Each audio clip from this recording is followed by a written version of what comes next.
Hello student, स्वागत है आपका जेपी साइंस क्लासेस में। आज हम देखने वाले हैं क्लास 10 का chapter number second in science का क्लास 10 का चैप्टर नंबर सेकेंड, जिसका नाम है अम्ल, क्षारक तथा लवण। तो हम देखने वाले हैं आज क्या, आज हम देखने वाले हैं क्लास 10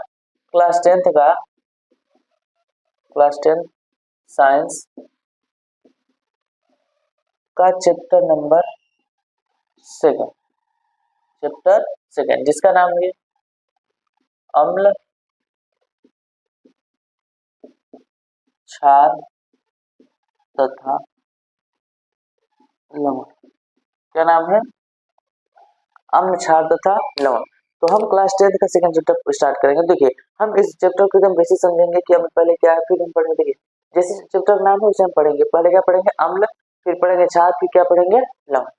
तो एक एक चीज पढ़ेंगे। तो आप कॉपी के और पेन लेकर बैठ जाइए और हर एक बात को सुनिए ध्यान से और उसको समझिए कि क्या हुआ। तो चलिए स्टार्ट करते हैं। सबसे पहले हम पढ़ेंगे अम्ल, यानी इस चैप्टर में सबसे पहले क्या पढ़ेंगे? अम्ल। अम्ल किसे कहते हैं? तो आप लोग जानते हो अम्ल किसे कहते हैं? देखिए, अगर हम दैनिक जीवन में अगर देखें तो अम्ल का आप नॉर्मली जानते हैं कि वे पदार्थ जो स्वाद में खट्टे होते हैं अम्ल कहलाते हैं। सिंपल यही लोग बोलते थे। यह पुरानी परंपरा में जो बोला जाता था अम्ल की परिभाषा कि वे पदार्थ जो स्वाद में खट्टे होते हैं अम्ल कहलाते हैं, और ये नीले लिखित पेपर को लाल कर देते हैं। ये आपका अम्ल का पुरानी अवधारणा के अनुसार क्या है? परिभाषा है। लेकिन बाद में फिर इसका रासायनिक अवधारणा के अनुसार एक वैज्ञानिक आया जिनका नाम था आर्हेनियस, उन्होंने इसका रासायनिक आधार पर क्या किया? अम्ल की परिभाषा दी। तो आप क्या लिखेंगे? आर्हेनियस के अनुसार। किसके अनुसार? आर्हेनियस के अनुसार। देखिए, नॉर्मली अगर अम्ल कोई पूछेगा क्या करेंगे? वे पदार्थ जो स्वाद में खट्टे होते हैं। कैसे होते हैं? खट्टे होते हैं। हाँ, वो क्या कहलाते हैं? अम्ल कहलाते हैं। क्या कहलाते हैं? अम्ल कहलाते। हाँ, अगर इसका आप एग्जाम्पल देखोगे तो जैसे बहुत सारी चीजें हैं आपको स्वाद में खट्टे होते हैं, जैसे नींबू का रस और सिरका आदि। देखिए, ये क्या है? ये आपका पुरानी अवधारणा के अनुसार है। लेकिन फिर रासायनिक रूप से रासायनिक अवधारणा पे कौन दिया? आर्हेनियस ने दिया था। तो आर्हेनियस के अनुसार क्या है? देखिए, आर्हेनियस आर्हेनियस के अनुसार आर्हेनियस के अनुसार क्या होता है? देखिए, वे पदार्थ वे पदार्थ जो जल में वियोजित होकर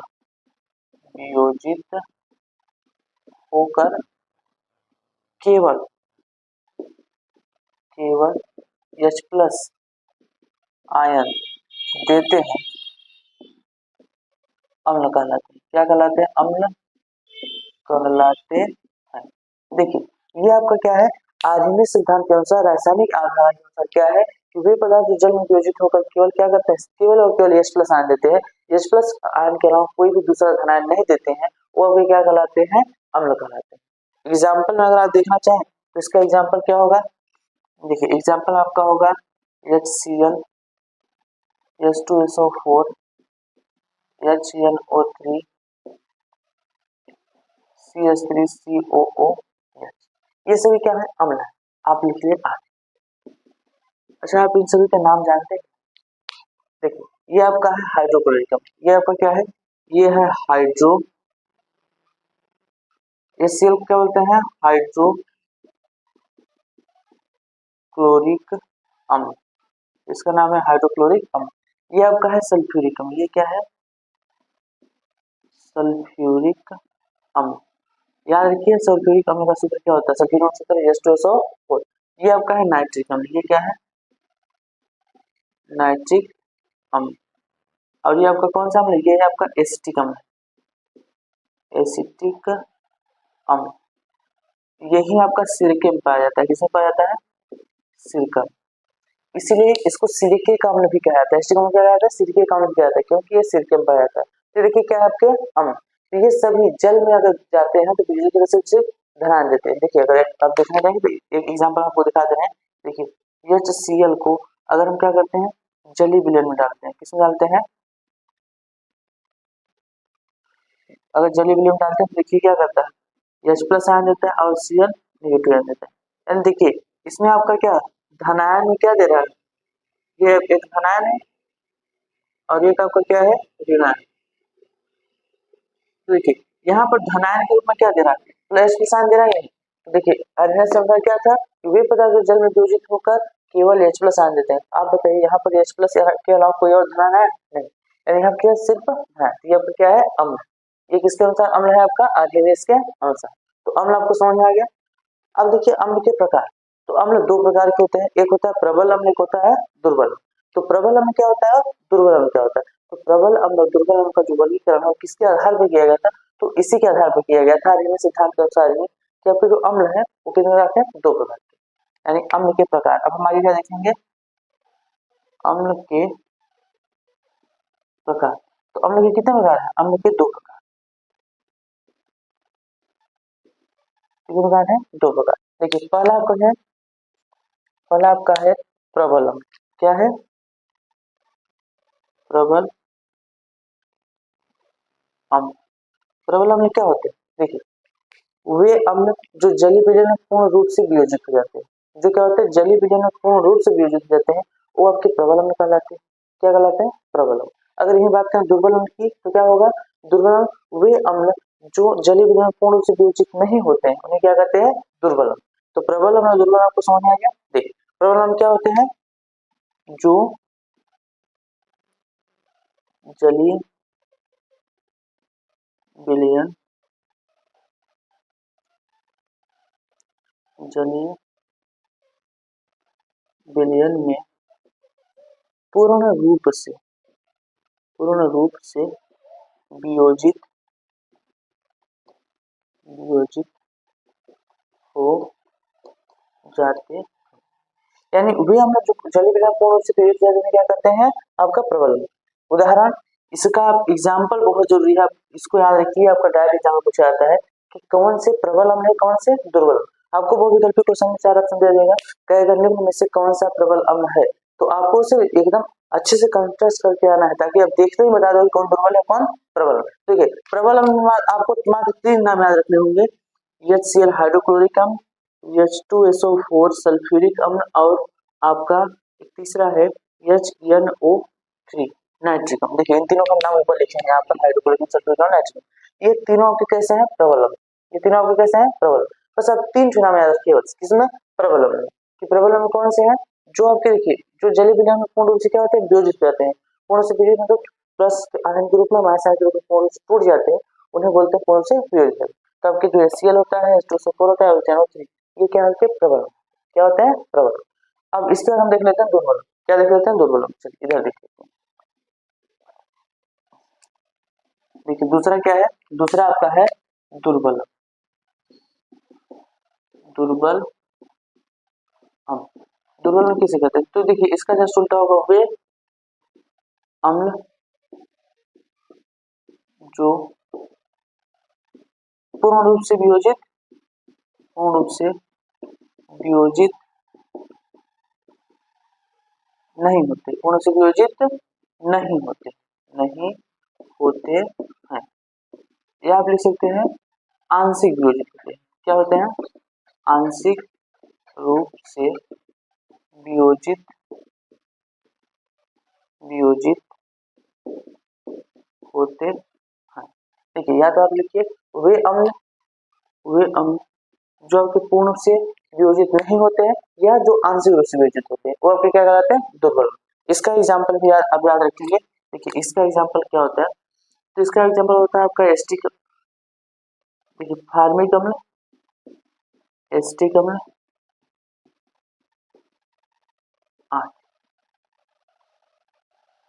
एंड देखिए आप ऐसे याद रख सकते हैं, इन तीनों के अलावा आपको जो मिलेंगे मैक्सिमम आपके क्या होते हैं, दुर्बल अम्ल होते हैं।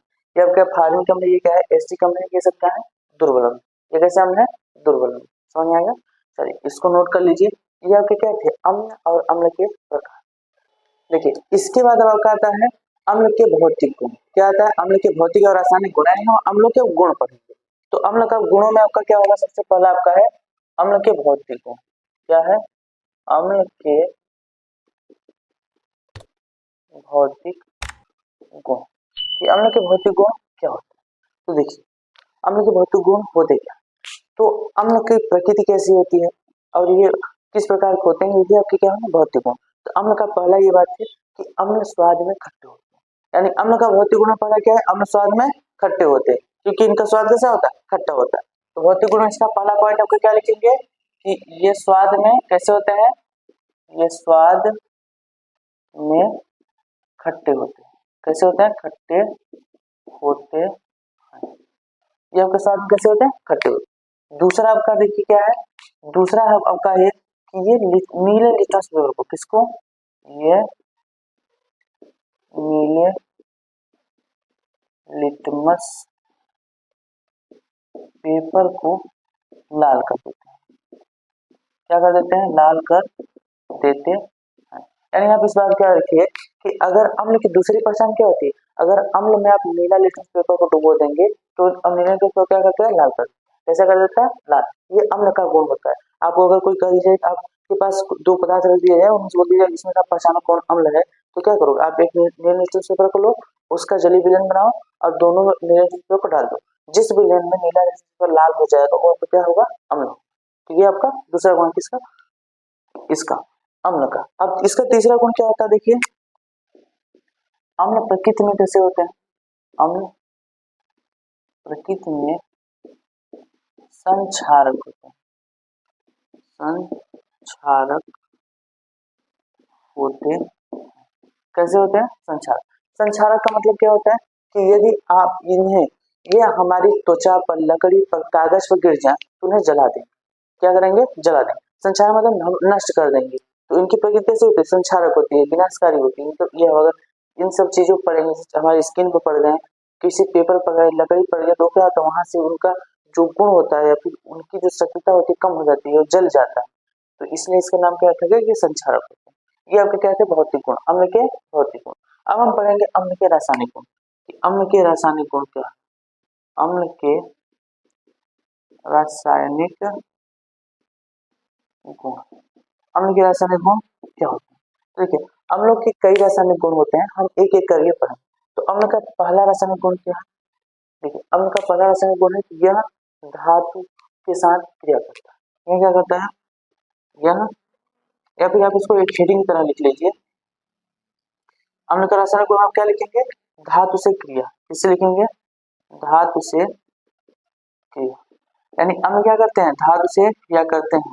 देखिए जब अम्ल धातु से क्रिया करते हैं तो क्या होता है, तो अम्ल जब धातु से क्रिया करते हैं तो वो लवण बनाते हैं और उसके साथ में हाइड्रोजन गैस निकलती है। क्या निकलती है, हाइड्रोजन गैस। देखिए आप ऐसे लिख सकते हैं कि अगर आप किसी धातु को लेंगे, क्या करेंगे, किसी धातु को लिए और उसके साथ क्या ले लिए, अम्ल। तो अगर आप धातु के साथ अम्ल लेंगे तो देखिए रिएक्शन करेगा, रिएक्शन में क्या बनाएगा, ये बनाएगा आपका लवण प्लस हाइड्रोजन गैस। क्या बनाएगा, हाइड्रोजन गैस। अब देखिए ये आपका नॉर्मल है, ये आपका व्यापक रूप, ये क्या है, व्यापक रूप। आप चाहे तो यहाँ कोई अम्ल लेकर, कोई धातु लेकर क्रिया करा देंगे, आपका कोई लवण बनेगा और हाइड्रोजन गैस निकलेगी। जिस एग्जांपल में आप देख लीजिए, यहाँ पे क्या करेंगे, कोई धातु ले, सोडियम ले लेते हैं। सोडियम क्या है, सोडियम एक धातु है, इससे क्रिया कराते हैं किससे, HCl से। HCl अब क्या है, एक अम्ल है। जब इसकी क्रिया करा देते हैं देखिए बनाता क्या है, सोडियम यहाँ से हाइड्रोजन को हटा देता है, सोडियम क्या करता है, हाइड्रोजन को हटा देता है, अब बनाता क्या है, NaCl प्लस H2। देखिए ये रिएक्शन कैसे होता है कि आप जानते हैं, अगर नहीं जानते तो ध्यान समझिए, एकदम तुरंत समझ जाएगा। छोटी सी देखिए आपका जो ये सोडियम, ये कैसा होता है, सोडियम पर आपका होता है Na पॉजिटिव, सोडियम क्या होता है, Na धनात्मक होता है। अब देखो अगर इसको आप तोड़ोगे तो ये दो भागों में टूट जाएगा, क्योंकि दो तत्व से बना है आपका इस देखो H प्लस। अब अभी पीछे पढ़े हुए थे कि ये क्या करते हैं, H प्लस आने देते हैं कि H प्लस में टूट जाएगा और Cl माइनस टूट जाएगा ना। लेकिन जब रिएक्शन होता है तो जो प्लस वाला होता है ये इसके प्लस वाले क्या करता है, विस्थापित कर देता है, क्या करता है, विस्थापित को हटा देता है और उसके साथ खुद चला जाता है।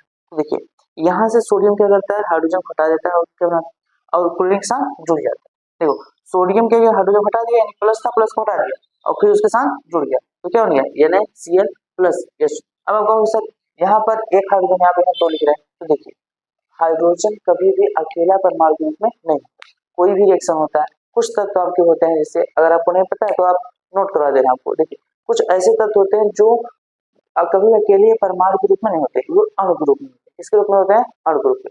ऐसे आपका हाइड्रोजन क्या होता है? अकेले नहीं होता है, अणु के रूप में होता है, एस्टर के रूप में होता है। अगर आपको नहीं पता है तो आप यहाँ पर लिख लीजिए, कुछ आपका इंपॉर्टेंट पॉइंट लिख लीजिए अपन नोट में।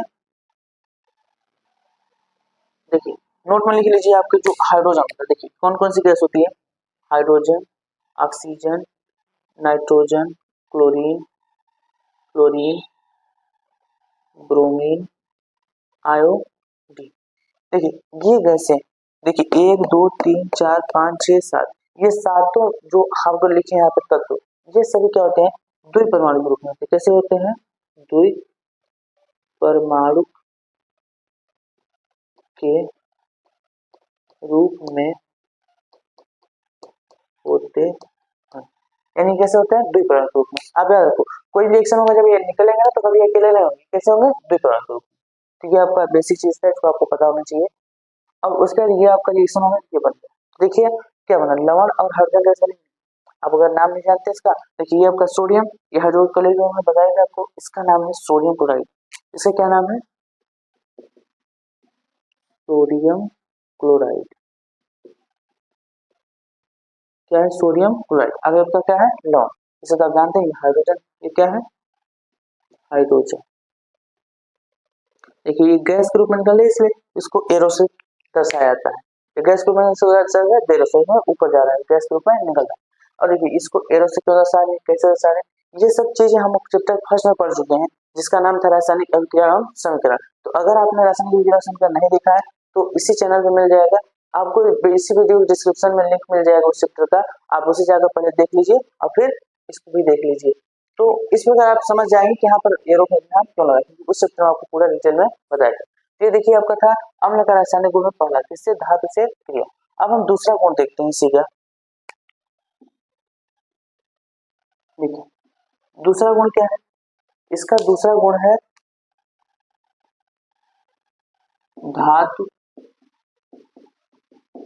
कार्बोनेट से अभिक्रिया। किससे? धातु कार्बोनेट से अभिक्रिया। कि अगर अम्ल की क्रिया हम किसे करा दें? धातु कार्बोनेटों से। धातु कार्बोनेट कोई भी कार्बोनेट है किसी धातु के साथ, उसकी हम क्रिया करा दें, क्या बनता है? तो देखिए इसमें आपको तीन चीजें बनता है। अगर हम क्या कराएंगे? धातु कार्बोनेट की क्रिया करा दें, किससे? धातु कार्बोनेट की क्रिया कराते हैं अम्ल से। किससे करा देंगे? अम्ल से। तो देखिए यहाँ क्या बनता है? यहाँ पर आपका बनता है लवण, उसके साथ बनता है आपका कार्बन डाइऑक्साइड, और उसके साथ ही बनता है आपका क्या क्या बनता है? लवण, कार्बन डाइऑक्साइड और जल, ये बनते हैं। किसके साथ आप कराओगे? धातु कार्बन के साथ। इसे एग्जाम्पल हम ले लेते हैं, देखिए आपको ले लेते हैं कैल्शियम कार्बोनेट। देखिए आपका क्या है? Calcium carbonate. कैल्शियम कार्बोनेट की क्रिया किसी अम्ल के साथ करा दो, आप सल्फ्यूरिक अम्ल के साथ करा दो। इसके साथ करा दो सल्फ्यूरिक अम्ल के साथ। देखिए कैल्शियम कार्बोनेट की क्रिया सल्फ्यूरिक अम्ल के साथ जब कराते हैं तो क्या बनता है? यहाँ पर बनता है आपका, देखिए जैसे आपको बताया ना, सेम वही होता है। रिएक्शन कराने के एकदम सरल तरीका। देखिए रिएक्शन कराने का सरल तरीका क्या है? इन दोनों का आप देख लीजिए। देखिए इन दोनों में दो पदार्थ हैं, ये आपका है कैल्शियम डबल पॉजिटिव, ये आपका है कार्बोनेट डबल नेगेटिव। इसमें एक प्लस एक माइनस है। ऐसे इसमें देखिए आपका ये पता है हाइड्रोजन आपका क्या है? पॉजिटिव, और सल्फेट क्या है? सल्फेट आपका है नेगेटिव। तो आप ये होता है इसमें पॉजिटिव के, इसमें पॉजिटिव। देखिए जब रिएक्शन होता है ना तो होता क्या है कि इसका प्लस वाला इसके माइनस वाले साथ चला जाता है, इसका प्लस क्या जाता है? इसमें माइनस वाला साथ चला जाता है। तो देखिए अब अगर इसका प्लस वाला इसके माइनस साथ जाएगा तो क्या बनाएगा? ये बनाएगा आपका कैल्शियम सल्फेट। क्या बनाएगा? Calcium sulphate. उसके देखो आप क्या लिखो, कार्बन डाइऑक्साइड बनता है और जल बनता है। तो सर होता क्या है, यहाँ जो CO3 है इसमें से कार्बन डाइऑक्साइड निकल जाता है और यहाँ से एक ऑक्सीजन होता है जो इसके साथ चला जाता है और क्या बनता है? जल बनता है। तो क्या बन जाएगा यहाँ? Plus CO2 plus H2। तो ये आपका हो गया क्या? कार्बोनेट के साथ अभिक्रिया। नॉर्मली अगर आप चाहें तो इसको लिख लीजिए। देखिए अब इसको हमें मिटा जाए तो इसका थोड़ा सा नाम लिख दे रहे हैं, इसका नाम क्या है? इसका क्या नाम है? देखिए ये आपका है कैल्शियम कार्बोनेट। क्या है? Calcium carbonate. यानी आपका है कैल्शियम कार्बोनेट। और ये आपका है सल्फ्यूरिक अम्ल। ये आपको तो जानते ही हैं, ये क्या है? सल्फ्यूरिक अम्ल। अब इनका क्रियाकलाप देखिए, आपका क्या बना है, ये आपका कैल्शियम सल्फेट बना है, लेकिन जगह नहीं है, आप लिख लीजिएगा कैल्शियम सल्फेट। और ये आपका कार्बन डाइऑक्साइड वो क्या है, जल। ये किसी साथ क्रिया होगी, धातु कार्बन के साथ, किसके साथ होगी, धातु कार्बन के साथ क्रिया। सो यहाँ तो देखिए हमने अम्ल के रासायनिक गुण पढ़े और भौतिक गुण पढ़ा। चलिए इसमें एक और रिएक्शन आप पढ़ लीजिए। देखिए अब आप किसके साथ पढ़ेंगे, रिएक्शन आप पढ़ सकते हैं क्षार के साथ। देखिए अगर हम लोग का क्रिया किसी का करा दें, क्षार के साथ। देखिए अभी हमने क्षार पढ़ा नहीं, लेकिन हम आपको बता दे रहे हैं क्षार क्या होता है, तो किसके बाद हम क्या पढ़ा रहे हैं, क्षार पढ़ा रहे हैं। तो देखिए अगर आप क्षार के साथ क्रिया कराएंगे तो देखिए क्या होता है, अगर आप किसी क्षार की क्रिया करा दें अम्ल से, किससे, अम्ल से, तो ये बनाता है लवण और जल। क्या बनाता है, लवण और जल। ठीक है, क्षार जैसे एक क्षार यहाँ लिख दे रहे हैं NaOH।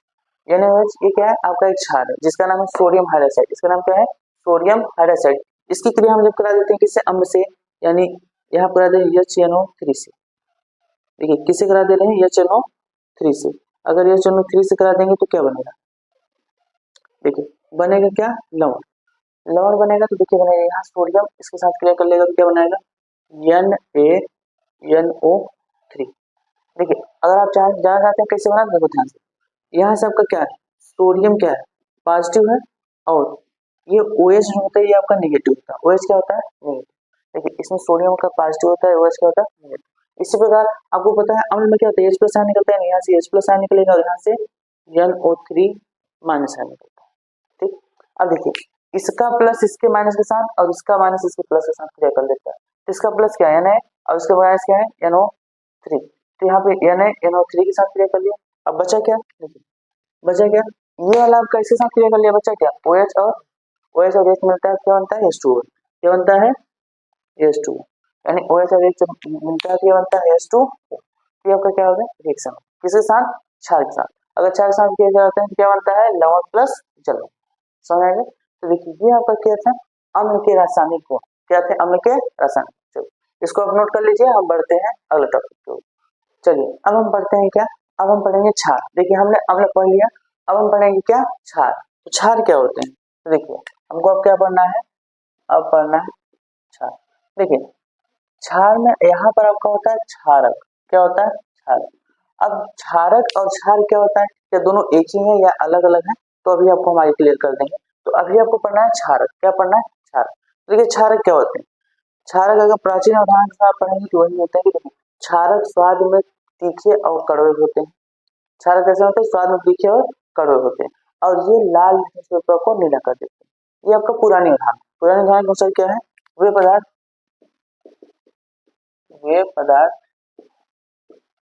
जिनका स्वाद कड़वा होता है। कैसा होता है, कड़वा होता है, क्षार कहलाते हैं। क्या कहलाते हैं, जिनका स्वाद कड़वा होता है क्या कहलाते हैं, आपके क्षारक कहलाते हैं। अब देखिए इसके बाद अब क्या आता है, आर्हेनियस सिद्धांत। किस, कौन सा सिद्धांत, आर्हेनियस। आपको पता है कि आर्हेनियस ने क्या किया था, आर्हेनियस ने आधुनिक सिद्धांत दिया। तो आर्हेनियस के अनुसार, इसके अनुसार, आर्हेनियस के अनुसार, तो आर्हेनियस के अनुसार क्या होता है, देखिए वे पदार्थ जो जलीय विलयन, किसमें, जलीय विलयन में केवल OH निगेटिव आयन देते हैं, आयन देते हैं, क्षारक कहलाते हैं। क्या कहलाते हैं, क्षारक कहलाते हैं। तो देखिए आर्हेनियस के अनुसार क्या होता है कि वे पदार्थ जो जलीय विलयन क्या करते हैं, केवल OH आयन देते हैं, क्षारक कहलाते हैं। यानी क्षारक वे पदार्थ होते हैं जो जलीय विलयन केवल OH आयन देते हैं या OH निगेटिव आयन देते हैं। एग्जाम्पल से आप देख सकते हैं उदाहरण में। देखिए क्या होता है आपका NaOH एक क्षार है, KOH एक क्षार है, BaOH का फुल टॉइस, ये आपके क्या है क्षार। ये सभी क्या आपके क्षार, ये सभी क्या है आपके क्षार। इनका अगर नाम लिखना चाहे देखिए, इसका नाम है सोडियम हाइड्रोक्साइड। क्या नाम है? Sodium hydroxide. इसका नाम है आपका पोटेशियम हाइड्रोक्साइड, पोटेशियम हाइड्रोक्साइड। इसका नाम है आपका बेरियम हाइड्रोक्साइड, बेरियम हाइड्रोक्साइड। तो देखिए अभी ये सभी क्या है, ये सब क्षार है। ये क्या करते हैं जलीय विलयन में। देखिए इनमें से हम किसी का ले लेते हैं, सोडियम का ले लेते हैं। सोडियम हाइड्रोक्साइड का हम क्या करते हैं जलीय विलयन, जलीय विलयन यानी जल में इनको डालते हैं तो क्या होता है देखिए, ये आपका टूट जाता है Na+2 प्लस OH नेगेटिव। तो देखिए इसके वियोजन से सिर्फ क्या OH negative ion, negative ion के रूप में सिर्फ क्या OH नेगेटिव आयन मिल रहा है, इसके अलावा कोई दूसरा नेगेटिव आयन नहीं मिल रहा है। तो वह विलयन या फिर वे पदार्थ जो जलीय विलयन में केवल OH नेगेटिव आयन देते हैं, उसके अलावा कोई दूसरा आयन नहीं देते हैं या दूसरा आयन नहीं देते हैं ऋणायन में, तो क्या कहलाते हैं आपके क्षार कहलाते हैं या क्षारक कहलाते हैं। क्या कहलाते हैं? क्षारक कहलाते हैं। अब ये आपके क्षारक दो प्रकार के होते हैं। कितने प्रकार के होते हैं? दो प्रकार के। तो देखिए आपके जैसे अम्ल दो प्रकार के थे, उससे क्या थे क्षारक भी दो प्रकार के होते हैं। आपके क्षारक दो प्रकार के होते, कितने प्रकार होते हैं? दो प्रकार के।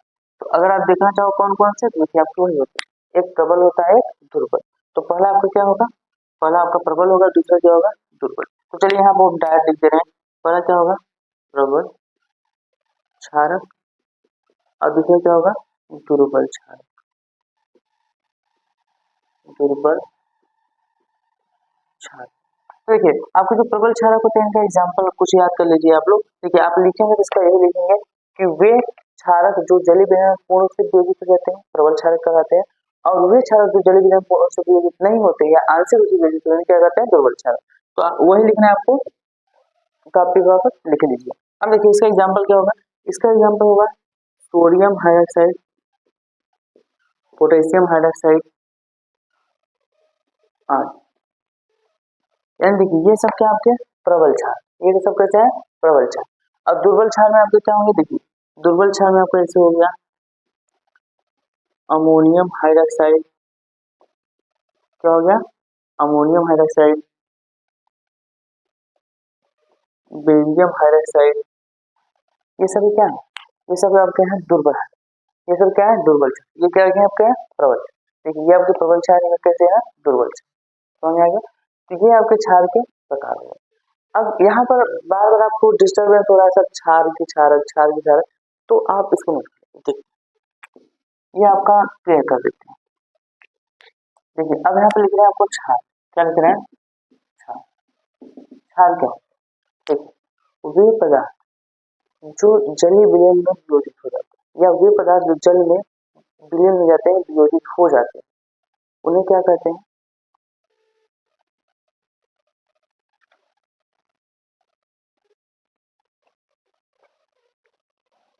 समझ लीजिए क्षार होते क्या है। तो वे क्षारक जो जल में वियोजित हो जाते हैं, जल में विलीन हो जाते हैं, वे क्षारक जो जल में विलीन हो जाते हैं क्या कहलाते हैं? क्षार कहलाते हैं। और वे क्षारक जो जल में विलीन नहीं होते आपके क्षारक होते हैं, क्षार नहीं होते। तो क्षार क्या होते हैं? तो आप लिखेंगे वे क्षारक, वे क्षारक जो जल में वियोजित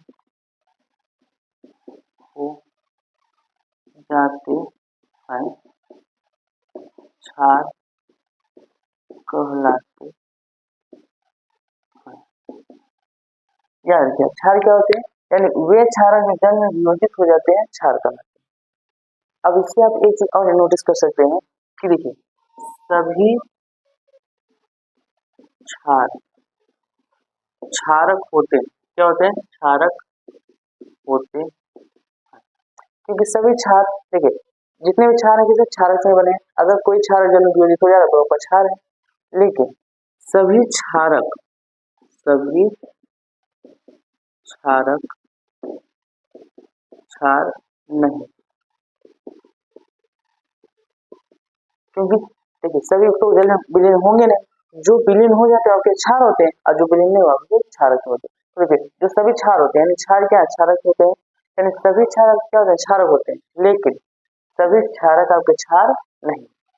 समझ में आ गया? तो अब आपको ये जो डिस्टर्बेंस आ रहा है कि क्षार की क्षारक समझ में आ गया आपको? तो ये आपका क्षार और क्षारक होता है, यही जो जल में विलीन हो जाते हैं वो क्या होते हैं? क्षार होते हैं, जो नहीं विलीन होते क्षारक होते हैं। तो इसके बाद आपका आता है, अब देखिए हमने क्षार पढ़ा, क्षार के प्रकार पढ़ लिए। अब इसके बाद हम पढ़ेंगे क्षारक के भौतिक और रासायनिक गुण। क्या पढ़ेंगे? क्षारक के भौतिक और रासायनिक गुण। चलिए यहाँ पर हम देख लेते हैं क्षारक के भौतिक, क्षारक के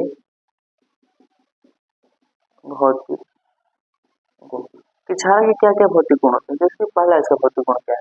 इसका पहला भौतिक गुण है कि ये स्वाद में खट्टे होते हैं। ये कैसे होते हैं? ये स्वाद में खट्टे होते, ये कैसे होते हैं? स्वाद में खट्टे होते हैं। दूसरा आपका देखिए पॉइंट इसमें क्या आता है कि ये आपके लाल लिटमस पेपर को नीला कर देते हैं। ये लाल लिटमस पेपर को नीला कर देते हैं। क्या कर देते हैं? नीला, लाल लिटमस पेपर को क्या कर देते हैं? ये नीला कर देते हैं। यानी अगर आप किसी जली विलयन, क्षार का कोई जली विलयन है, उसमें आप अगर नीले लिटमस पेपर डालेंगे तो क्या हो जाएगा? लाल। लेकिन यहाँ पर देखिए उल्टा होगा, सॉरी, अगर आप किसी जली विलयन में लाल लिटमस पेपर को क्या करेंगे? लाल लिटमस पेपर को क्या करेंगे? डाल देंगे, और अगर वो क्षार होगा तो क्या कर देगा? उसको नीला कर देगा। क्या कर देगा? नीला। अब इसको याद रखिएगा कि देखिए जो, थोड़ा सुन लीजिए, जो अम्ल होता है, अम्ल क्या करता है? नीले लिटमस पेपर को लाल करता है, नीले लिटमस क्या करता है? लाल करता है। लेकिन जो क्षार होता है वो लाल लिटमस पेपर को नीला करता है। तो इसको आप कंसेप्ट दे रखिएगा कि इसमें कंफ्यूज हो जाए, ठीक है। उसके बाद आपका तीसरा पॉइंट क्या होता है? देखिए ये स्पर्श करने पर कैसे होते? चिकने होते। स्पर्श करने पर कैसे होते? ये स्पर्श करने पर फिसलते हैं। स्पर्श करने पर कैसे होते हैं? ये फिसलते हैं। स्पर्श करने पर ये कैसे होते हैं? फिसलते हैं, यानी ये चिकने होते हैं। जैसे आप साबुन देखें, साबुन देखिए एक प्रकार का क्षार है, तो वो क्षार से ही बनता है, तो साबुन आपका फिसलता है नहीं। तो आपका साबुन में क्या है? क्षार है, तो इसमें क्या होता है? चिकनाहट होता है ना, फिसलता है। ठीक है, ये आपका इसका भौतिक गुण है। एक इसमें लास्ट पॉइंट आपका है, देखिए इनकी प्रकृति भी संक्षारक होती है। इनकी प्रकृति संक्षारक होती है, यानी ये भी कैसे होता है? संक्षारक होते हैं। बस इतना याद रखिए कि ये जो अम्ल थे, अम्ल की तुलना में थोड़ा कम संक्षारक होते हैं, लेकिन ये भी संक्षारक होते हैं। चलिए ये आपका हो गया भौतिक गुण, इसको जल्दी से नोट करिए। हम बढ़ते हैं रासायनिक गुण की ओर। चलिए अब हम देख लेते हैं क्या कि क्षार के रासायनिक गुण क्या है। क्षार के रासायनिक गुण, क्षारक के रासायनिक गुण, किनके रासायनिक गुण क्या क्या है? देखिए इसका रासायनिक गुण पहला आपका क्या है? सबसे पहले आप क्षार क्या करें? धातु के साथ क्रिया करा दीजिए। इसको क्या करा दीजिए? धातु के साथ क्रिया कराइए। तो पहला आपका है धातु के साथ क्रिया। किसके साथ क्रिया?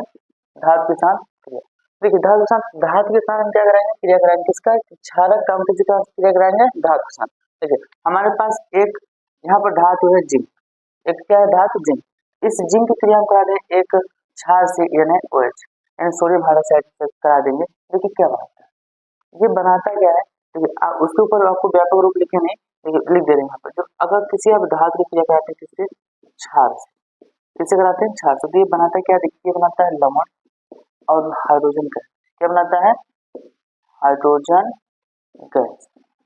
यानी कि अगर आप किसी धातु की क्रिया क्षार से कराते हैं क्या बनता है? लवण और हाइड्रोजन गैस। तो देखिए यहाँ पर क्या बनेगा? ये बनाएगा आपका सोडियम जिंकेट। क्या बनाएगा?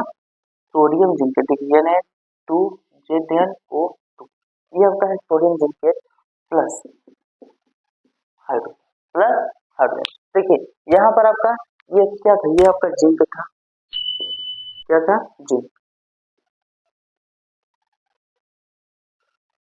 इसके बाद ये आपका क्या है, ये आपका सोडियम हाइड्रोक्साइड, सोडियम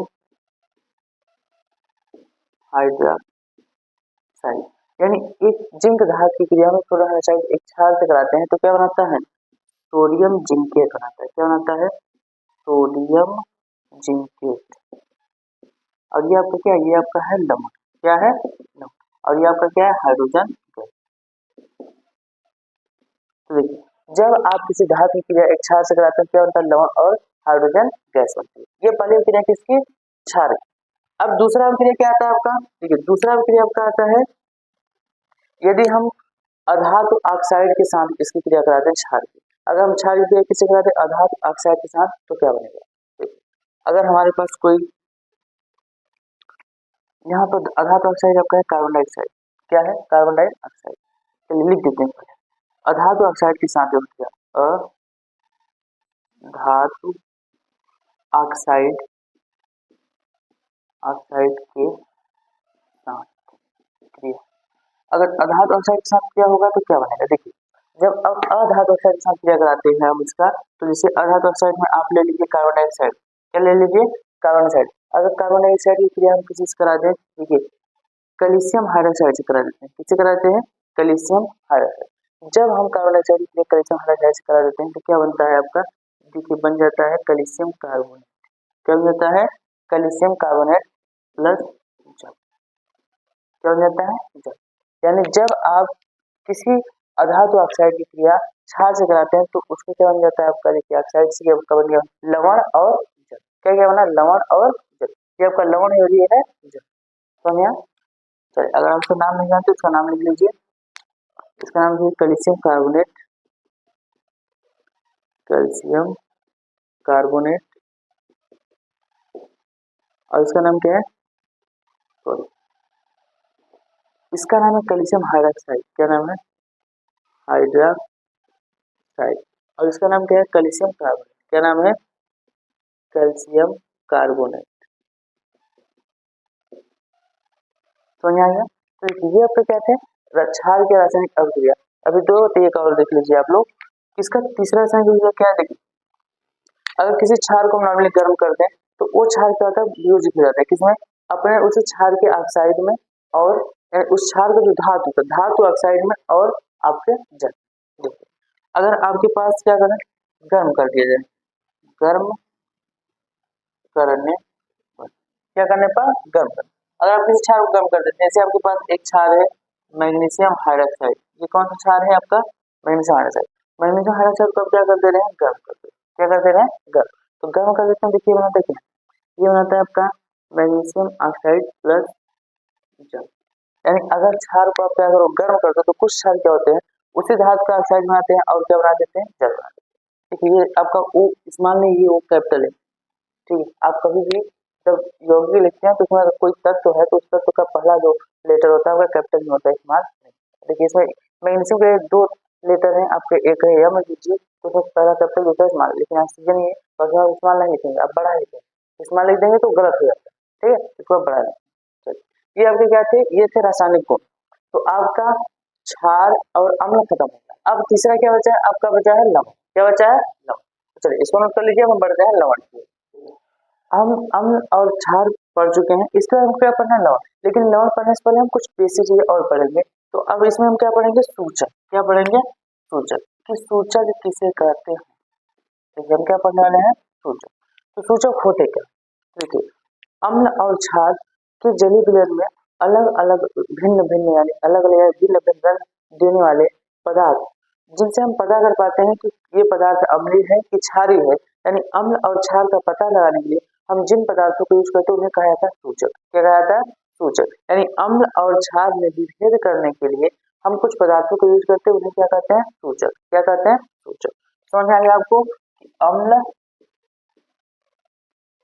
तथा क्षार की पहचान के लिए प्रयोग के लिए प्रयोग किए जाने वाले पदार्थ क्या कहलाते हैं, जाने वाले पदार्थ सूचक कहलाते हैं। क्या कहलाते हैं? सूचक कहलाते हैं। अब देखिए सूचक क्या क्या होते हैं, तो इसका एग्जाम्पल है बहुत सारी चीजों के रूप में, जैसे हम हल्दी का भी यूज कर सकते हैं, पत्ता गोभी, गोभी और हाइड्रेजेरिया,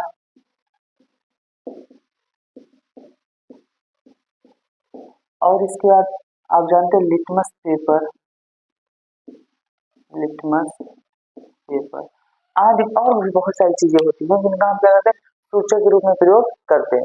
ये सब क्या करते हैं, हमें अम्ल और क्षार के पहचान को बताते हैं कि कौन सा पदार्थ अम्लीय है, कौन सा पदार्थ क्षारीय। तो इसकी पहचान कौन बताते हैं? ये सभी बताते हैं, उनको क्या कहता है? सूचक कहता है। क्या कहता है? सूचक। समझ आ गया? देखिए सूचक आपको समझ में आ गया। अब सूचक के बाद एक नई चीज आती है आपके सामने, आता है पीएच मान। क्या आता है? देखिए पीएच मान, क्या आता है? पीएच मान। अब पीएच मान क्या होता है, तो देखिए पीएच मान का पहले मतलब समझ लेते हैं। तो देखिए पीएच का मतलब क्या होता है, देखिए यहाँ पे पीएच का फुल फॉर्म आप लिख सकते हो, क्या लिख सकते हो? तो इसको लिखते हैं पावर ऑफ हाइड्रोजन, यानी पीएच का फुल फॉर्म क्या होता है? पावर ऑफ हाइड्रोजन, हाइड्रोजन की शक्ति। किसकी शक्ति? हाइड्रोजन की शक्ति। ये क्या है आपका पीएच मान। अब इसे दिया किसने था, तो देखिए सोरेनसन नामक वैज्ञानिक, किसने? सोरेनसन ने किसी विलियन में H प्लस आयन जो है, H प्लस आयन की सांद्रता के ऋणात्मक ऋणात्मक लघु गुणक, लघु गुणक, क्या? ऋणात्मक लघु गुणक को उस विलयन का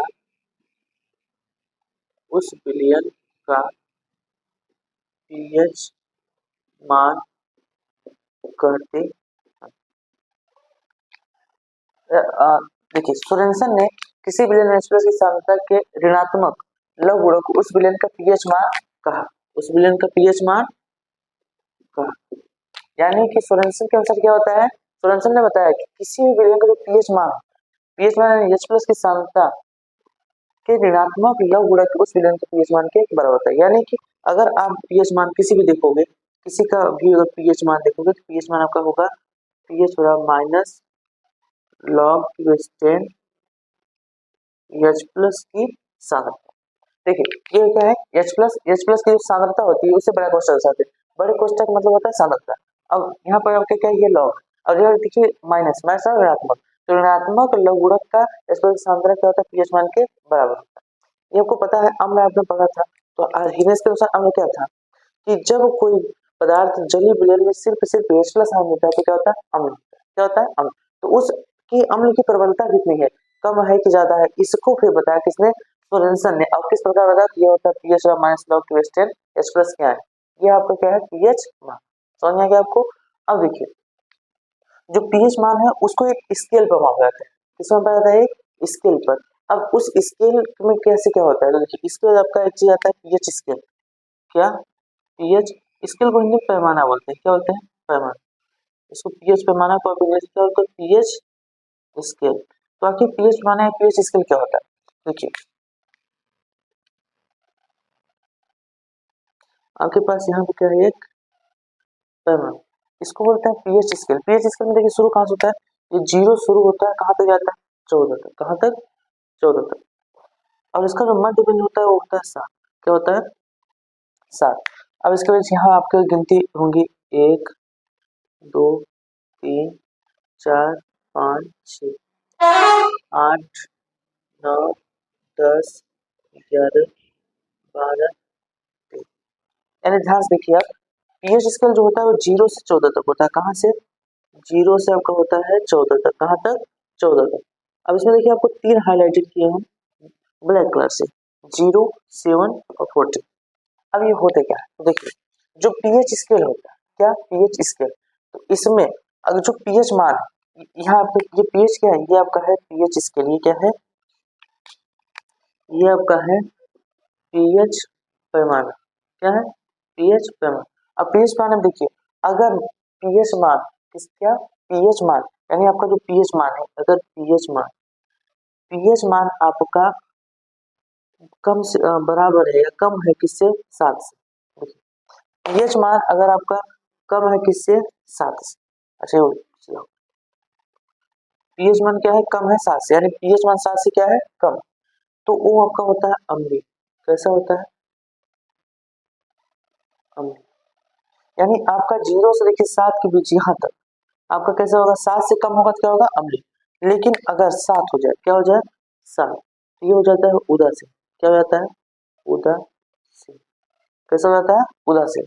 और अगर ये 7 से ज्यादा हो जाए, पीएच मान आपका क्या हो जाए, पीएच मान हो जाए 7 से ज्यादा, तो ये हो जाता है आपका क्षारीय, कैसा हो जाता है क्षारीय। तो देखिए पीएच पैमाना आपका जो है ये कहाँ से होता है, याद रखेंगे 0 से 14 तक, 0 से 14 तक होता है। इसलिए हम जब मापते हैं किसी भी पदार्थ का पीएच मान, तो उसमें होता क्या है 0 से अगर आप 7 से कम, 7 से क्या हो कम, तो देखो अगर पीएच मान 7 से कम है तो आपका क्या होगा अम्ल, 7 से कम होगा कैसा होगा अम्ल। और अगर आपका 7 हो गया क्या होगा 7, अगर आपका 7 हो गया तो हो जाता है उदासीन। और वही अगर आपका 7 से पीएच मान ज्यादा हो जाए तो कैसा हो जाता है क्षारीय, कैसा हो जाता है क्षारीय। ये समझ में आ गया आपको, इतना है कि नहीं। देखिए ये आपका था पीएच, पीएच पैमाना, और पीएच पैमाने पर हम किसी चीज को मापेंगे तो हम उसको देखेंगे कि अम्ल है कि क्षार है कि उदासीन। अच्छा आपको ये पता है उदासीन क्या होते हैं, क्योंकि उदासीन अधिकतर लवण, उदासीन क्या होते हैं लवण, अम्लीय क्या होंगे अम्ल, क्षारीय क्या होंगे क्षार। अब क्लियर हो गया कि आपका अम्लीय अम्ल होंगे, क्षारीय क्षार होंगे, और उदासीन क्या होता है आपका लवण लवण, और भी पदार्थ होते हैं लेकिन आपको नॉर्मली लवण होता है, ठीक है। तो ये आपका क्या था पीएच पैमाना, पीएच और मान। इसके बाद जैसे आप पीएच मान पढ़ो, इसके थोड़ा सा एक चीज और पढ़ लो। देखो जैसे आपने क्या पढ़ा पीएच पढ़ा, इसी प्रकार एक और चीज था पीओएच। अच्छा तब पीओएच मान क्या, हम लोग अब अपने खुद से बता सकते हो भाई कि यश क्या था, देखिए पीएच क्या था एच प्लस के साथ था, तो पीओएच क्या होगा ओएच के साथ था, यानी जो आपका पीओएच होता है यह विलयन में ओएच माइनस की क्या होती है सांद्रता होती है, सांद्रता की शक्ति होती है। देखो अगर आप लिखो किसी पीओएच, तो पीओएच आपका बराबर हो जाएगा माइनस लॉग की बेस 10 ओएच, क्या होगा माइनस लॉग की बेस 10 ओएच, समझ आएगा। अब एक चीज यहाँ पर आप देखिए कि पीएच का मान अधिकतम कितना होगा 14, कितना होता है 14। तो देखो अगर यहाँ से यहाँ तक आपका है पीएच, और इसके बाद अगर इसका हो जाएगा पीओएच हो जाएगा, तो यहाँ से आप देख सकते हैं कि देखिए एक चीज और आपसे पूछा जाता है क्या पीएच तथा पीओएच में संबंध, ये पूछा। देखिए इसका एक छोटा संबंध होता है, उसको याद कर लीजिए कि पीएच देखिए एक ही विलयन के लिए, किसके एक ही विलयन के लिए, ये किसके लिए होगा सिर्फ एक ही विलयन के लिए। ऐसा नहीं कि आपके पास 4 विलयन है तो उसमें 2 का पीएच ले रहे हो 2 का पीओएच ले रहे हो तो बराबर कर दो, ऐसा नहीं, सिर्फ एक ही विलयन के लिए आपका जो होता है पीएच प्लस पीओएच ये बराबर होता है 14, किस बराबर होता है 14। तो आप याद रखेंगे कि एक ही विलयन के लिए होता है पीएच प्लस पीओएच कितना होता है बराबर होता है 14। ये छोटा सा संबंध है, इस पर आपके कुछ सवाल आते हैं तो उसको आप कर सकते हैं, तो बस इसको देख लीजिए और अब नोट कर लीजिए। चलिए एक नोट करने से पहले एक छोटा सा सवाल बता देते हैं, क्या कहते हैं छोटा सा सवाल देखिए एग्जाम्पल, क्या करना है एग्जाम्पल, एग्जाम्पल देखिए क्या करना है आपको।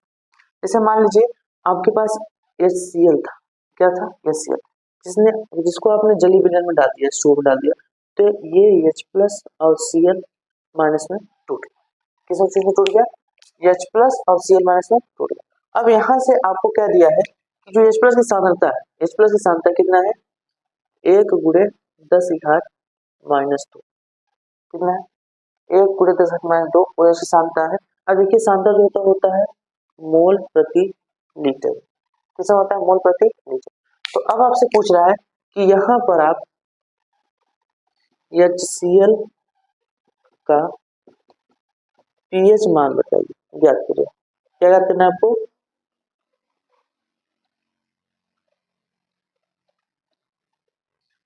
HCl के आपको पीएच मान ज्ञात करना है। तो हम क्या करेंगे, देखिए आपका सूत्र क्या है, पीएच बराबर माइनस लॉग क्यूएस 10 1 इंटू 10 का माइनस 2।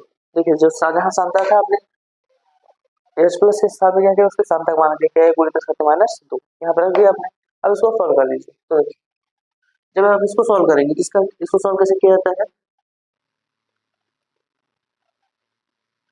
पीएच बराबर, देखिए इसमें जो गुणांक होते हैं लॉग का दोनों के साथ गुणा हो जाता है, तो ये जाएगा माइनस लॉग की बेस 10 1। देखिए इसका गुणा पहले एक के साथ हो गया, फिर गुणा में जब लाग अंदर करता है तो प्लस हो जाता है, क्या हो जाता है, प्लस। इसका क्या ध्यान रखिए, इसका जब देखिए इन दोनों के गुणा को जब गुणा किया जाता है तो यहाँ प्लस आता है, गुणा देखिए लाग का नियम होता है कि लाग में अगर यहाँ पर गुणा है तो अब लाग जब उनका अंदर गुणा करो तो प्लस हो जाएगा, क्या हो जाएगा, प्लस।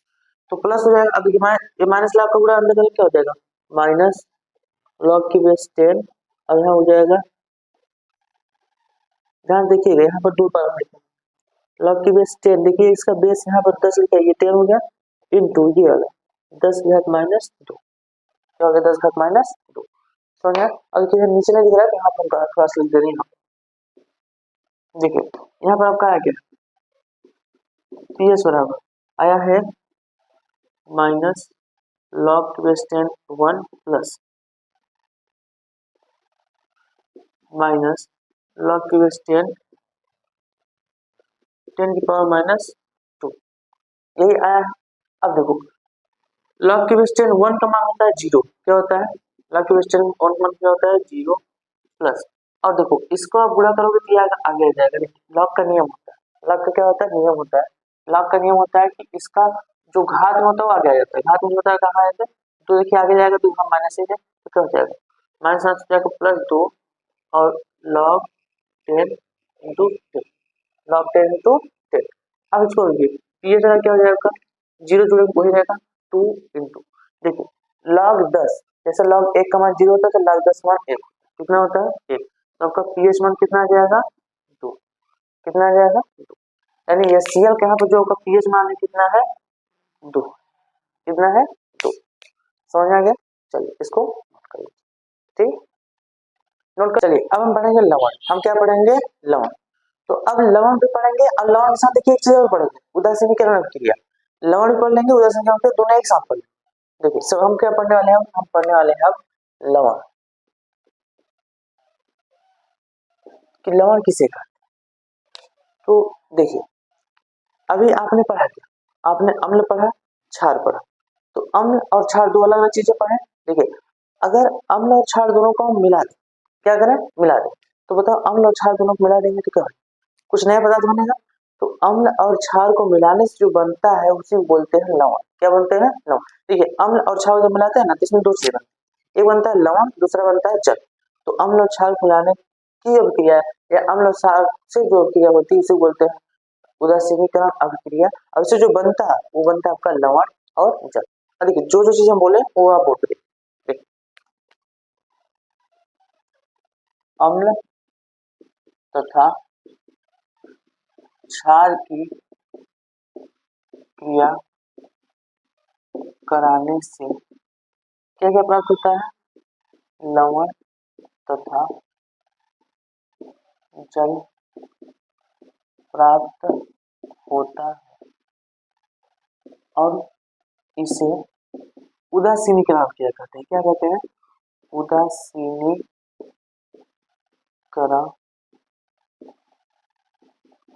अभिक्रिया कहते हैं। यानी अब अम्ल तथा क्षार की क्रिया कराने से क्या होता है, लवण तथा जल बनता है, और इसी अभिक्रिया को क्या कहते हैं, उदासीनीकरण अभिक्रिया कहते हैं। देखो जैसे आपके पास कोई भी अम्ल है, एक अम्ल ले लो आप HCl, प्लस एक क्षार ले लो NaOH। देखिए आपका क्या ये है अम्ल, ये क्या है अम्ल और ये क्या है क्षार। अम्ल और क्षार की जब क्रिया करा दिए तो क्या बन क्या रहा है, बनेगा आपका NaCl प्लस H2। ये आपका क्या हो गया NaCl प्लस H2O। अच्छा ये कैसे बनता है तो उसको थोड़ा सा गौर करेंगे तो समझ में आएगा आपको बनता है कैसे। देखो आपको पता है H प्लस पॉजिटिव होता है Cl नेगेटिव होता है। अच्छा सोडियम पॉजिटिव होता है OH नेगेटिव। और जब रिएक्शन होती है तो देखिए इसका प्लस इसके माइनस 7 और इसका प्लस इसके माइनस 7 चला जाता है। तो ध्यान देखिए ये इसका प्लस सोडियम था, इसका माइनस क्या था क्लोरीन, तो सोडियम इसके माइनस 7 चला गया क्या हो गया NaCl हो गया। अब इसका देखिए OH माइनस है उसका H प्लस है तो OH और H जब मिलता है बन जाता है H2। तो क्या क्या बना आपका, देखिए ये बना लवण और जल। और इसी अभिक्रिया को क्या कहते हैं उदासीनीकरण अभिक्रिया। कौन सी अभिक्रिया है, यह है उदासीनीकरण अभिक्रिया। उदासीनीकरण अभिक्रिया कौन सी अभिक्रिया है उदासीनीकरण। समझ में आ गया आपको उदासीनीकरण अभिक्रिया क्या होती है और लवण क्या होते हैं।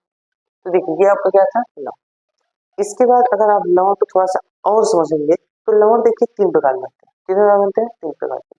देखिए जो आपका लवण ये आपका बनता है तीन प्रकार, कितने प्रकार का, तीन प्रकार। कौन कौन सा, देखिए एक बनता है क्षारीय लवण, कैसा क्षारीय लवण। एक होता है उदासीन लवण, उदासीन लवण। और एक होता है आपका अम्लीय लवण, अम्लीय लवण। लवण कितने प्रकार बनते हैं, तीन प्रकार के, क्षारीय लवण, उदासीन लवण और अम्लीय। देखिए अच्छा आप बताइए क्षारीय लवण कब बने। देखिए हम बनाएंगे तीन दोनों से, एक अम्ल और एक क्षार, यानी अम्ल और क्षार से मिलाएंगे तो हमारा लवण और जल बनेगा। अब हमको एक बार क्षारी बनाना है, उदासीन बनाना अम्ल, ये तीनों क्यों बन रहे हैं। तो देखिए आपने अम्ल और क्षार दो दो प्रकार पढ़ेंगे, कितने प्रकार पढ़ेंगे, दो दो। कि अम्ल आपको कितने प्रकार पढ़े, दो, एक प्रबल अम्ल एक दुर्बल अम्ल। क्षार भी दो प्रकार था, एक प्रबल क्षार दुर्बल क्षार। तो जब आप क्या करते हो ध्यान समझना, जब आप प्रबल क्षार क्या लेते हो, प्रबल क्षार के साथ दुर्बल अम्ल लेते हो, क्या लेते हो दुर्बल अम्ल। जब आप प्रबल क्षार के साथ दुर्बल अम्ल लेते हो तो क्या बनता है क्षारीय लवण। यही जब आप क्या करते हो प्रबल अम्ल लेते हो, क्या लेते हो प्रबल अम्ल के साथ दुर्बल क्षार, कौन सा दुर्बल क्षार। देखिए आप जब प्रबल अम्ल के साथ दुर्बल क्षार लेते हैं तो क्या बनता है अम्लीय लवण, क्या बनता है अम्लीय लवण। और उसका उल्टा अगर आप प्रबल क्षार के साथ दुर्बल अम्ल लेते हैं क्या हो जाता है क्षारीय लवण। अब आप खुद अपने कॉमन सेंस से बताओ कि ये दोनों अगर हो रही स्थितियां बन रही तो इस स्थिति में क्या बनेगा, ये तो आप खुद से बता सकते हो। तो इस स्थिति में क्या बनेगा, इस स्थिति में आपका बनेगा कि जब दोनों कैसे हैं प्रबल, प्रबल अम्ल भी हो और प्रबल क्षार। तो जब प्रबल अम्ल और प्रबल क्षार लोगे तो क्या बनेगा आपका उदासीन लवण। या फिर क्या क्या होगा आपका दूसरा कंडीशन क्या हो सकता है, दुर्बल अम्ल और दुर्बल क्षार। अगर आप दुर्बल अम्ल दुर्बल क्षार लोगे तो परउदासीन बनेगा, प्रबल अम्ल प्रबल क्षार लोगे तो परउदासीन बनेगा। अगर एक को प्रबल एक दुर्बल ले लोगे तो क्या हो जाएगा आपका वो उसी के लक्षण आ जाएगा, जो प्रबल होगा उसके लक्षण आ जाएगा। क्योंकि यहाँ पर प्रबल अम्ल था तो अम्लीय हो गया, यहाँ प्रबल क्षार था तो क्षार हो गया। ये आपके क्या लवण के प्रकार समझ में आ गए। अब देखिए लवण आपका ये खत्म हो गया। अब इसके बाद हम क्या करें, कुछ लवण पढ़ेंगे जिनका उपयोग हम अपनी डेली लाइफ में करते हैं।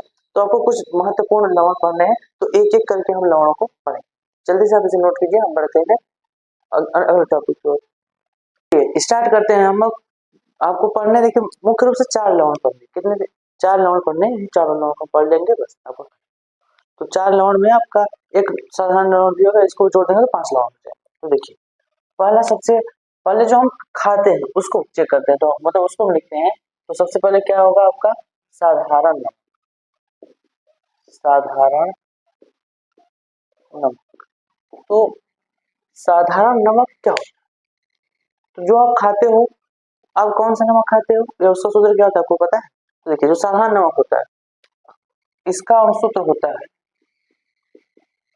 अणुसूत्र आपका होता है NaCl और इसका नाम क्या होता है, इसका रासायनिक नाम क्या है? देखिए इसका रासायनिक नाम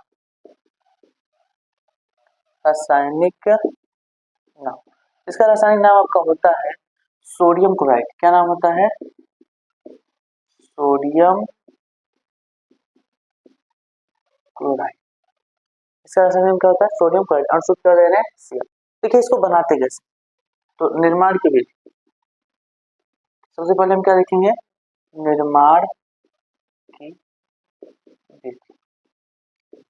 देखिए निर्माण की क्या विधि होती है इसकी, इसकी निर्माण की विधि होती है कि जब आप हाइड्रोक्लोरिक अम्ल को सोडियम हाइड्रोक्साइड के साथ क्रिया कराते हो, देखो ये क्या है आपका हाइड्रोक्लोरिक अम्ल है, ये क्या है सोडियम हाइड्रोक्साइड। तो जब हाइड्रोक्लोरिक अम्ल को सोडियम हाइड्रोक्साइड के साथ क्रिया कराते हो तो बनता है आपका क्या, साधारण नमक यानी NaCl प्लस। आपको पता है कि लवण के साथ जल तो बनता है, तो देखिए आपका क्या बन गया, साधारण नमक बन गया, यानी आपका ये बन गया साधारण नमक, या आप बोल सकते हो सोडियम क्लोराइड। सोडियम क्लोराइड क्या हो गया, सोडियम क्लोराइड। समझ आ गया आपको?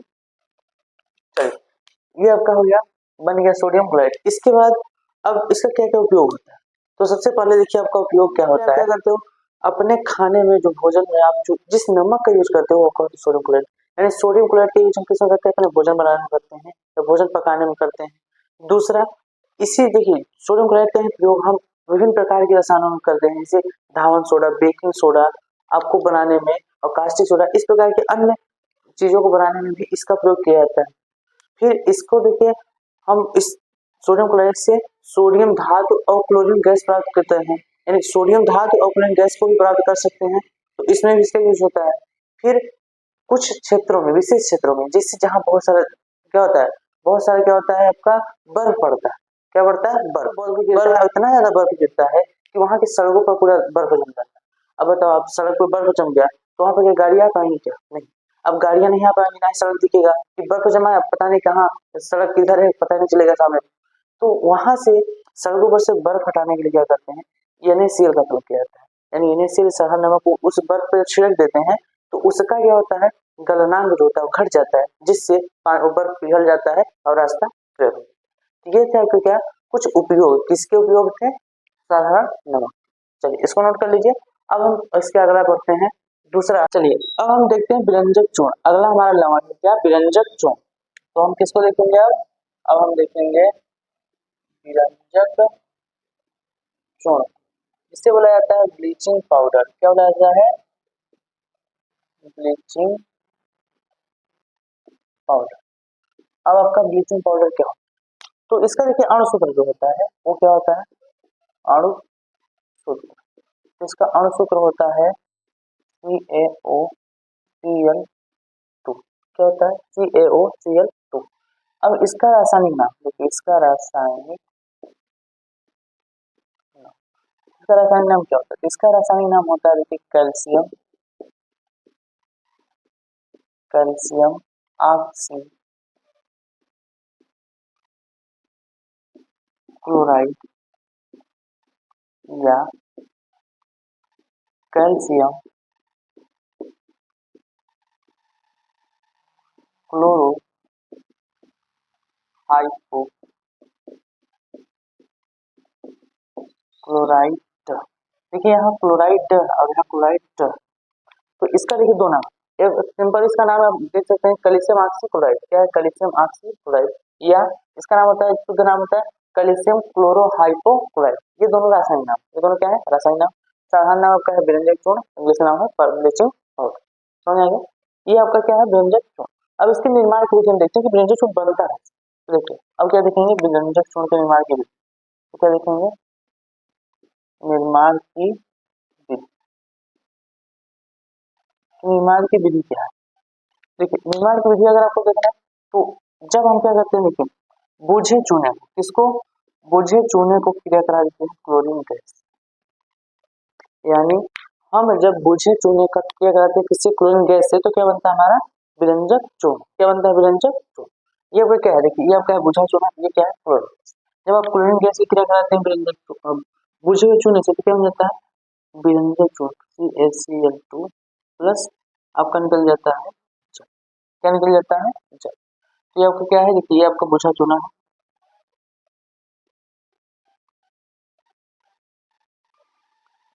बुझा, बुझा चूना, और ये क्या है, व्यंजक चूना,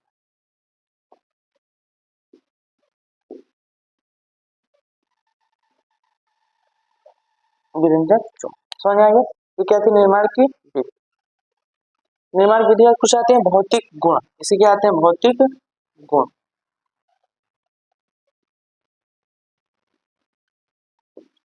तो देखिए भौतिक गुण में आपका पहला पॉइंट क्या है, सबसे पहले इसका रंग कैसा। देखिए व्यंजन चूड़ा आपका होता सफेद ही है, लेकिन इसका रंग हल्का पीला होता है। कैसा होता है, हल्का पीला, यानी ये कैसे होते हैं, ये हल्के या हल्का पीला होता है। ये कैसा होता है, हल्का पीला होता है। दूसरा पॉइंट अगर आप देखेंगे तो देखिए यह जल में अल्प विलय होता है, यह जल में कैसा होता है, जल में अल्प विलय होता है। तीसरा पॉइंट आप देखेंगे तो जल में, देखिए अब कौन सा तीसरा पॉइंट, इसका जो जलीय विलयन होता है वो कैसा होता है, दूधिया होता है। इसका जलीय विलयन कैसा होता है, जलीय विलयन दूधिया होता है। और एक और लास्ट पॉइंट आपका याद कर लीजिए, इसको नोट कर लीजिए, इसमें से क्लोरीन गैस की गंध आती है, इसमें से क्लोरीन की गंध आती है। यानी जो आपका व्यंजन चूर्ण होता है उसका रंग कैसा होता है, रंग आपका हल्का पीला होता है। यह जल में पूर्ण से विलय नहीं होता, यानी आप जल में डालेंगे पूर्ण से विलय नहीं होता। और दूसरा कि जलीय विलयन दूधिया होता है। देखिए आप जब किसी आप पानी में या जल में क्या करते हैं, जब व्यंजन डालते हैं तो पूर्ण से घुलता नहीं है, इसी कारण क्या होता है, इसका रंग कैसा होता है, सफेद हो जाता है, इसको बोलते हैं दूधिया। कैसा होता है, दूधिया। एक लास्ट इसमें से क्लोरीन गैस की देखिए Cl2 लिखा है, ये क्या लिखा है आपका, Cl2 लिखा है। Cl2 मतलब होता है क्लोरीन, इसमें से क्लोरीन की गंध आती है, यानी इसको आप अगर स्मेल इसकी देखेंगे तो क्लोरीन जैसी होती है। कैसी होती है, क्लोरीन जैसी। अब इसके बाद आपका आता है देखिए रासायनिक, क्या आता है, रासायनिक। तो जो ध्यान देखिए कुछ इसके रासायनिक गुण देख लेते हैं, रासायनिक गुण क्या देखने वाले हैं हम, रासायनिक। तो इसका रासायनिक गुण क्या होता है, तो पहला इसका रासायनिक गुण ये कि अगर हम इसको गर्म कर दें, क्या कर दें, गर्म कर दें, तो कैसा हो, तो देखिए उष्मा का प्रभाव, गर्म करेंगे यानी उष्मा का प्रभाव, उसका प्रभाव, उष्मा का प्रभाव, कि अगर व्यंजन को गर्म करेंगे तो इसका क्या प्रभाव पड़ता है। देखिए आपके पास यहाँ पर है व्यंजक चूर्ण, अब इसको आप क्या कर दीजिए, गर्म कर दीजिए। तो आप गर्म करेंगे तो देखिए आपका क्या हो जाता है, कैल्शियम क्लोराइड प्लस ऑक्सीजन, यानी आपका जो व्यंजक चूर्ण होता है ये क्या होता है, विघटित होकर कैल्शियम क्लोराइड रहता है और क्या रहता है, ऑक्सीजन। समझ में आया आपको। अगर इस रिएक्शन में क्या इम्बैलेंस है, आप इसको बैलेंस कर सकते हैं। और अगर आपको बैलेंस करना नहीं है तो रासायनिक संतुलन, रासायनिक विक्रिया कैसे बैलेंस होती है, तो चैप्टर फर्स्ट रासायनिक समीकरण तथा रासायनिक विक्रिया समीकरण, चैप्टर फर्स्ट में हमने एक एक पॉइंट को सीखा है कि कैसे किसी विक्रिया को संतुलित करते हैं। अगर आपने उसे नहीं देखा है तो उस चैप्टर का लिंक इसी वीडियो डिस्क्रिप्शन में आपको मिल जाएगा, इस चैप्टर को भी देख लीजिएगा, आपको समझ आएगा कैसे होता है और उसको भी पढ़ लीजिए। चलिए तो देखिए यहाँ पर आपका क्या है, कैल्शियम है, यहाँ पे कैल्शियम एक है, यहाँ ऑक्सीजन एक है, यहाँ का ऑक्सीजन कितना है, दो। तो देखिए यहाँ दो, यहाँ एक है, अब दोनों बराबर करना तो यहाँ पर अगर दो कर देंगे तो दो बराबर हो जाएगा। लेकिन आपने ऑक्सीजन तो बराबर कर दिया, लेकिन फिर से देखिए कैल्शियम यहाँ दो हो गया, कैल्शियम यहाँ एक। तो कैल्शियम बराबर करने के लिए फिर से यहाँ को क्या करना पड़ेगा, दो। अब देखिए ऐसे करके क्या होगी, चलो तो ये आपका है उष्मा का प्रभाव, किसका प्रभाव, उष्मा का प्रभाव, कि जब आप ब्रेनेज को गर्म करते हैं तो पूरी कैल्शियम क्लोराइड प्लस ऑक्सीजन। समझ आया। चलिए अब दूसरा हम देख लेते हैं रासायनिक क्रिया। दूसरा क्रिया क्या है कि अगर इसको हम जल के साथ क्रिया करें, किस साथ क्रिया करा दें, जल के साथ, तो क्या, तो देखो अब दूसरा आपका है जल से क्रिया। अगर जल से आप क्रिया करा दोगे तो क्या होगा, तो जल से क्रिया कराओगे तो देखो आपके पास है विरंजक चूर्ण, विरंजक चूर्ण को आप मिला दिए जल में, तो ये बनाएगा क्या, देखिए ये बनाता है कैल्शियम हाइड्रोक्साइड और निकालता है क्या, क्लोरीन गैस। यानी जब आप NH2 को जम डालते हो तो इसमें कैल्शियम हाइड्रोक्साइड बनता है, क्या निकलता है, क्लोरीन गैस। बस ये सिंपल समझ गया आपको, ठीक है। इसके बाद एक लास्ट और रिएक्शन देख लेते हैं इसका, कि अगर आप इसके अम्ल से करा दो, किससे करा दो, अम्ल के साथ क्रिया। अगर आप इसकी क्रिया किससे करा दो, अम्ल से, तो अगर आप इसकी क्रिया किससे करा दोगे, अम्ल से, तो देखो क्या होगा, यहाँ पर आपको पास है कैल्शियम ऑक्सी क्लोराइड की क्रिया आप करा दे रहे हो, एक अम्ल, चलिए सल्फ्यूरिक अम्ल ले रहे हैं, सल्फ्यूरिक अम्ल से करा दोगे तो क्या होगा, तो देखो यहाँ से आपका ये बनाएगा कैल्शियम सल्फेट प्लस जल प्लस क्लोरीन गैस। क्या क्या बनाएगा, कैल्शियम सल्फेट, जल और क्लोरीन गैस। यानी जब आप व्यंजक चूर्ण की क्रिया किसी भी अम्ल से कराते हो, क्या बनता है, उस अम्ल का लवण बनेगा, जल बनेगा और क्लोरीन गैस, ये आपका क्रिया। तो ये तीन रासायनिक क्रिया किया हुआ किसकी, व्यंजक चूर्ण की, इसके भौतिक गुण के निर्माण की। तो व्यंजक चूर्ण आपका पढ़ चुके हो। इसके बाद अगला हमें लवण पढ़ता है, जल्दी इसको नोट करें। अगला हम पढ़ते हैं, अगला हमारा क्या है, बेकिंग सोडा। ये बहुत ही इंटरेस्टिंग है, बेकिंग सोडा। देखिए क्या है आपका बेकिंग सोडा, ये इसको बोलते हैं खाने वाला सोडा, इसे बोलते हैं क्या, बेकिंग सोडा। क्या बोलते हैं, बेकिंग सोडा। अब देखिए बेकिंग सोडा क्या होता है, तो इसका अणुसूत्र क्या होता है, अणुसूत्र, इसका अणुसूत्र होता है NaHCO3। खाने वाला सोडा का सूत्र क्या होता है, NaSCO।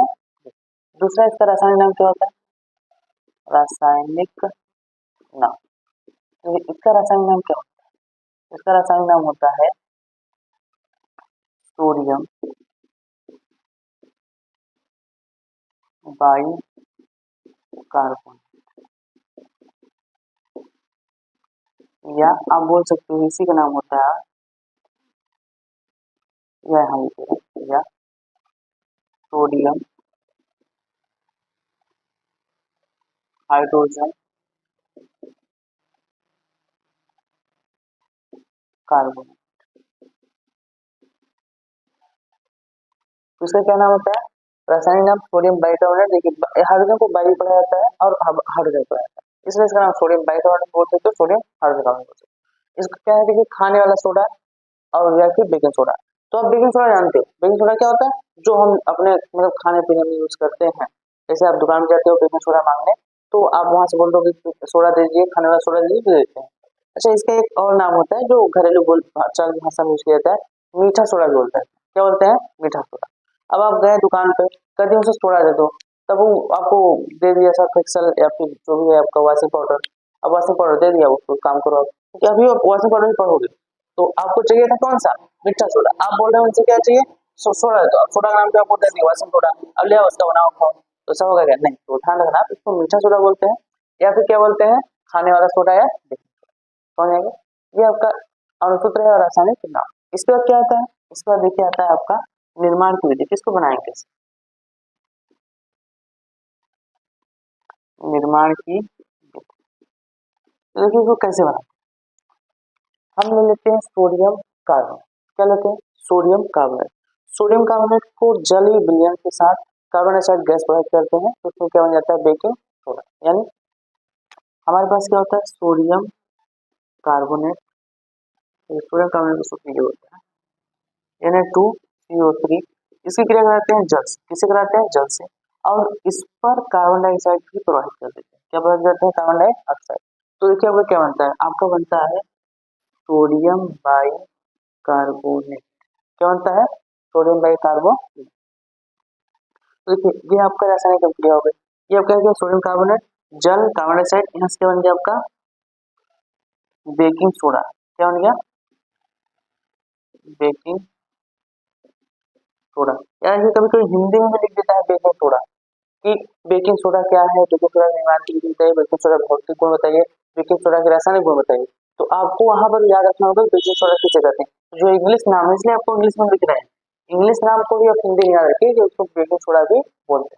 अब देखिए यहाँ पर अगर आप थोड़ा ध्यान देखेंगे तो रासायनिक संतुलित नहीं है या क्रिया संतुलित नहीं, तो इसको आप संतुलित कर लीजिए। देखिए यहाँ सोडियम कितना है 2, यहाँ सोडियम कितना है 1, तो आपको संतुलित करने के लिए यहाँ क्या करना पड़ेगा 2। अब 2 कर दिए, अब आप देखो संतुलित ही नहीं, ठीक है CO3 यहाँ पर कार्बन देखो एक को और एक कार्बन है 2 कार्बन, यहाँ पर 2 कार्बन है। ऑक्सीजन देखिए 3 2 3 है 4 और 2 6 ऑक्सीजन है, यहाँ पर 3 2 6। हाइड्रोजन कितना है यहाँ पर 2, यहाँ पे हाइड्रोजन कितना है 2। ये होगा रासायनिक विनिमय संतुलित होगा, ठीक है। ये आपका था बनाने की विधि, क्या था बनाने की विधि। अब इसके आता है भौतिक गुण, क्या आता है भौतिक गुण। तो देखिए इसका भौतिक गुण है तो छोटा सा है, कुछ खास नहीं है भौतिक गुण, ठीक है। भौतिक गुण से क्या होता है, भौतिक गुण में एक ही पॉइंट है, यह सफेद क्रिस्टलीय ठोस होता,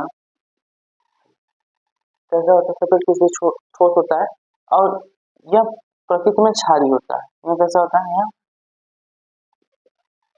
प्रकृति में क्षारीय होता है। कैसा होता है क्षारीय होता है। ये आपका क्या है भौतिक गुण। इसके बाद भौतिक गुण आता है रासायनिक गुण। तो हम देखिए थोड़ा कुछ रासायनिक गुण पढ़ लेते हैं। ठीक, इसका रासायनिक गुण क्या है,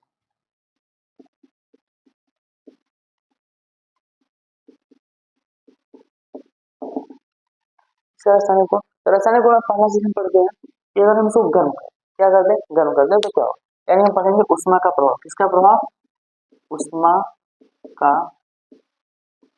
प्रभाव। कि अगर जब आप इसको गर्म करते हो, जब आप इसे गर्म करते हो तो इसमें क्या होता है। तो देखो आपके पास है क्या NaHCO3, इसको आप क्या करो गर्म करो, NaHCO3 इसको आपने कर दिया गर्म। तो जब ये गर्म करते हो तो ये फिर टूट जाता है उन्हीं अवयवों जिससे बना था, यानी टूट जाता है Na2 Na2CO3 plus H2O plus CO2। यानी जब आप बेकिंग सोडा गर्म करते हो तो जिससे बना था उन्हीं में टूट जाता है, यानी जिससे बना था उसमें क्या होगा टूट जाएगा। तो इसको संतुलित करने दो का आपका संतुलित है, यानी उष्मा का प्रभाव क्या होता है कि आप सोडियम बाइकार्बोनेट गर्म कर दो तो क्या हो जाता है सोडियम कार्बोनेट जल और कार्बन डाइऑक्साइड बनता है। फिर उसके बाद दूसरा अभिक्रिया क्या थी, अगर इसकी क्रिया आप क्या करा दो किसी अम्ल से, इसकी क्रिया किससे करा दो अम्ल से, तो क्या होगा, यानी अब देखोगे आप अम्ल से अभिक्रिया, अम्ल से क्रिया, अम्ल से क्रिया होगा तो देखो क्या होगा, जैसे आपने NaHCO3 इसका क्रिया करा दिया किससे H2SO4, देखिए क्या बनाएगा, आपका ये बनाएगा सोडियम सल्फेट Na2SO4 प्लस बनाएगा H2O और फिर बनाएगा आपका CO, यानी क्या क्या बनाएगा सोडियम सल्फेट जल और कार्बन डाइऑक्साइड, ये आपका बनेगा जब आप इसकी क्रिया करते हैं किसी अम्ल से। देख लीजिए संतुलित है नहीं तो संतुलित कर लीजिए, देखिए यहाँ पर 2 है, यहाँ पर क्या कर देंगे 2 कर देंगे। अब 2 करने की वजह से आपको यहाँ पर भी 2 करना होगा। अब देखिए हाइड्रोजन यहाँ पर 2, यहाँ पर 2 4 है, यहाँ पर 2 है, हाइड्रोजन को भी 2 कर, आपका रासायनिक हो गया समझ आ रहा है। ये थोड़ा सा अलग है, इसको आप इसका मत लिखिएगा, ठीक। तो ये आपका अम्ल से अभिक्रिया। इसके बाद आता है कि सोडियम बाइकार्बोनेट यानी बेकिंग सोडा को एक दो रिएक्शन और आप करा दो, जैसे इसकी क्रिया तीसरा पॉइंट आपको क्या है, इसकी क्रिया जल से करा दो, किससे करा दो जल से, जल से क्रिया, जल से क्रिया होगा क्या बनेगा, देखो आपका NaHCO3 की क्रिया कराओ किससे जल से, अब बताओ क्या होना है।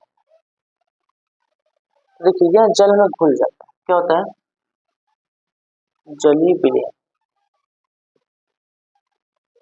बनेगा, क्यों, क्योंकि यह जल में घुल जाता है, घुलनशील, यह जल में कैसा है घुलनशील, जल में घुलनशील होने के जल क्या होता है घुल जाता है, फिर हो गया जल में जलीय विलयन समझ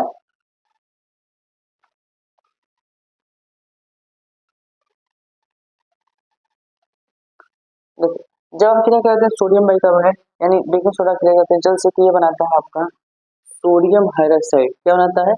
सोडियम हाइड्रोक्साइड प्लस कार्बोनिक अम्ल। क्या बनाता है? कार्बोनिक अम्ल।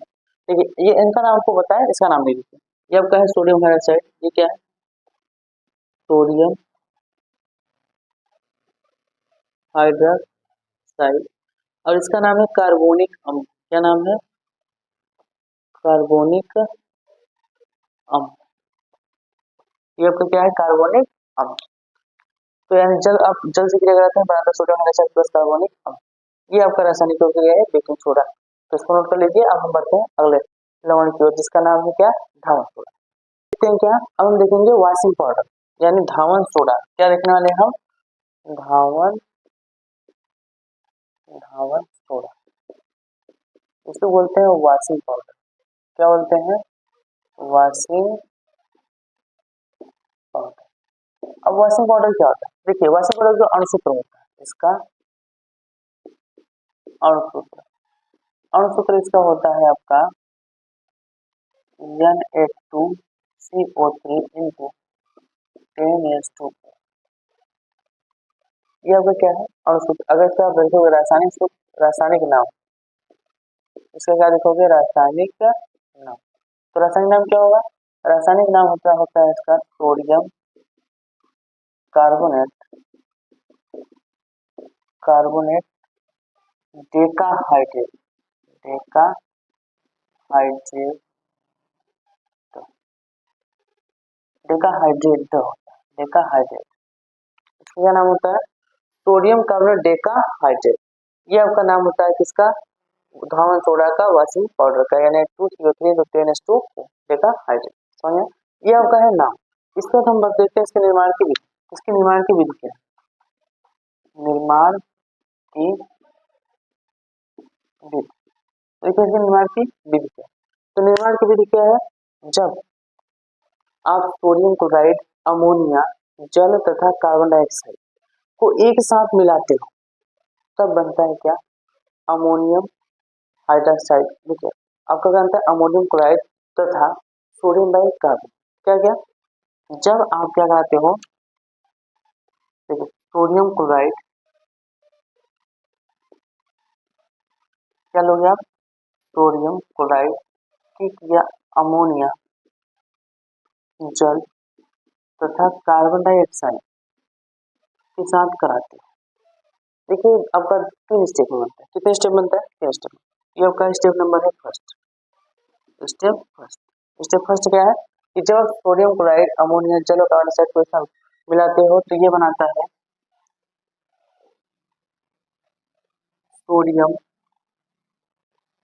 By carbonate plus ammonium chloride. क्या बनाता है? Ammonium chloride. देखिए आपका क्या है? ये सोडियम क्लोराइड है, ये आपका है अमोनिया। ये क्या है? अमोनिया। ये आपका है जल, और ये आप जानते हो कार्बन डाइऑक्साइड। इसकी क्रिया जब कराते हैं, ये बनाता है आपका क्या? सोडियम बाई कार्बोनेट, और साथ बनता है क्या? Ammonium chloride. ये आपका कौन सा है? Step number first. First step क्या किया हम? सोडियम क्लोराइड, अमोनिया, जल और कार्बन डाइऑक्साइड को ले लिए साथ, क्या बना? सोडियम बाइकार्बोनेट और बना अमोनियम क्लोराइड। अब इसके बाद क्या करते हैं हम? स्टेप सेकंड में, स्टेप सेकंड में हो क्या होता है कि इसको हम क्या करते हैं? सुखाते हैं। देखिए, ये आपका जलीय माध्यम से आपको पता है कि इसमें जल लेते, जल लेते क्या होता है? गीला होता है। इसको हम सुखाते हैं, सुखाने वाले इसको गर्म करते हैं। क्या करते हैं? गर्म करते हैं। तो आप अभी रिएक्शन में पढ़े थे कि अगर सोडियम बाइकार्बोनेट को गर्म कर दिया जाए, क्या कर दिया जाए? गर्म कर दिया जाए, तो टूट जाता है सोडियम कार्बोनेट प्लस जल और कार्बन डाइऑक्साइड। ठीक है, इसको रिएक्शन करना है, आप यहाँ दो कर दो। क्या कर दो? तो इसमें आपका टूट जाता है। अब देखिए, ये आपका क्या होगा? ये निर्जलीकृत हो गया। ये कैसा हो जाता है? आपका निर्जलीकृत हो गया है।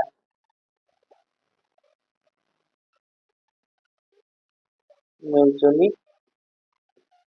हो गया। अब इसको क्या करते हैं? इसका जलीय क्रिस्टलन करते हैं। क्या करते हैं? जलीय क्रिस्टलन। स्टेप नंबर जो आपका थर्ड होता है, देखिए स्टेप नंबर थर्ड, ये क्या होता है कि हम इसका जलीय क्रिस्टलन करते हैं। देखिए सोडियम कार्बोनेट का हम क्या करते हैं, जलीय क्रिस्टलन करते हैं। जब जलीय क्रिस्टलन करते हैं तो क्या बनता है, सोडियम कार्बोनेट डेका हाइड्रेट। क्या बनता है, सोडियम कार्बोनेट डेका हाइड्रेट। देखिए इसमें क्या होता है, सोडियम कार्बोनेट में 10 जल के अणु जुड़ जाते हैं। इसका किसमें हो गया, ये आपका क्या हो गया, सोडियम कार्बोनेट डेका हाइड्रेट। अब इसको क्या करते हैं, संतुलित करने के लिए ना 10 लगा देते हैं। समझ में आया? देखिए फाइनली आपका सोडियम का कार्बोनेट डेकाहाइड्रेट बना कि नहीं, यानी आपका क्या बन गया, रासायनिक सूची का नाम से सोडियम कार्बोनेट डेकाहाइड्रेट या फिर वासन सोडा बन गया आपको घावन सोडा। ये आपका क्या है, निर्माण की विधि। इसके बाद हम पढ़ रहे हैं क्या, भौतिक गुण। देखिए इसका भौतिक गुण सिंपल है, ये क्या होता है, सफेद क्रिस्टलीय ठोस होते हैं जो जल में घुलनशील होते हैं। अब लिख लो इसको, इसका भौतिक गुण क्या होता है, भौतिक गुण। भौतिक गुण में आपको पहला क्या होता है, यह सफेद क्रिस्टलीय ठोस होता है। कैसा होता है, यह सफेद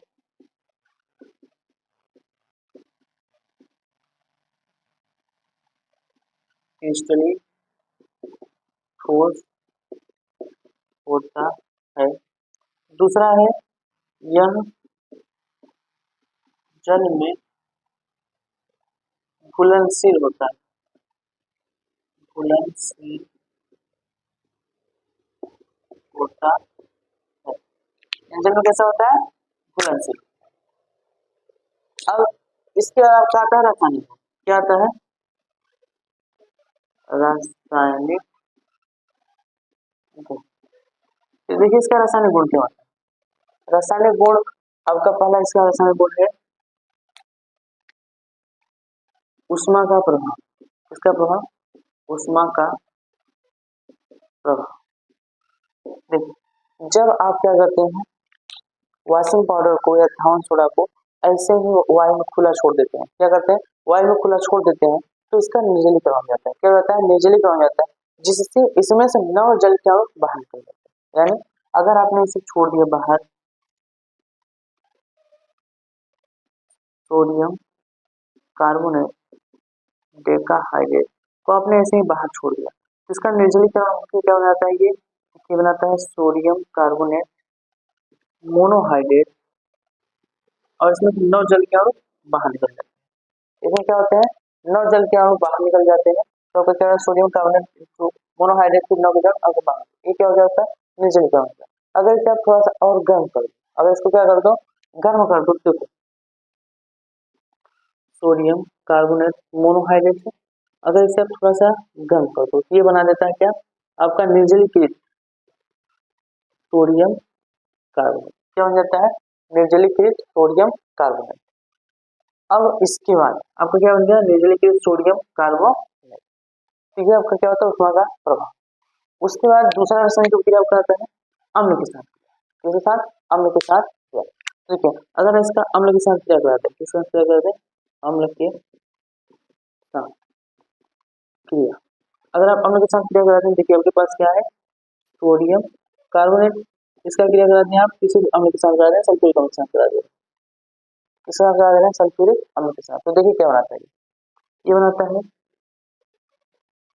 sodium sulphate plus carbon dioxide plus जल। क्या क्या बनाता है, sodium sulphate plus carbon dioxide plus जल। देखिए यहाँ से क्या होगा, सोडियम के साथ चला गया और यहाँ बना दिया सोडियम सल्फेट और आपका जल बना दिया, फिर बना दिया कार्बन डाइऑक्साइड। ये कुछ रासायनिक अभिक्रिया थी, इसको आप नोट कर लीजिए, आपका धावन सोडा खत्म हो गया। अब एक लास्ट चीज है प्लास्टर ऑफ पेरिस, जो बहुत ज्यादा इंपॉर्टेंट है, एग्जाम में उसको पूछा जाता है और आपके जीवन में बहुत ज्यादा इंपॉर्टेंट है। वो आपने उसको देखा भी होगा, कहीं ना कहीं आपको देखा होगा, भले आप उसके बारे में जानते नहीं, लेकिन आपने उसको देखा। चलिए इसको नोट कीजिए, हम आगे बढ़ते हैं। हम बढ़ते हैं इस चैप्टर के लास्ट टॉपिक की ओर, जिसका नाम है प्लास्टर ऑफ पेरिस। यानी इस चैप्टर में अंतिम नंबर आपका जो पढ़ना है वो पढ़ना है प्लास्टर ऑफ पेरिस। तो स्टार्ट करते हैं, क्या पढ़ना है हमको, अब पढ़ना है plaster of Paris.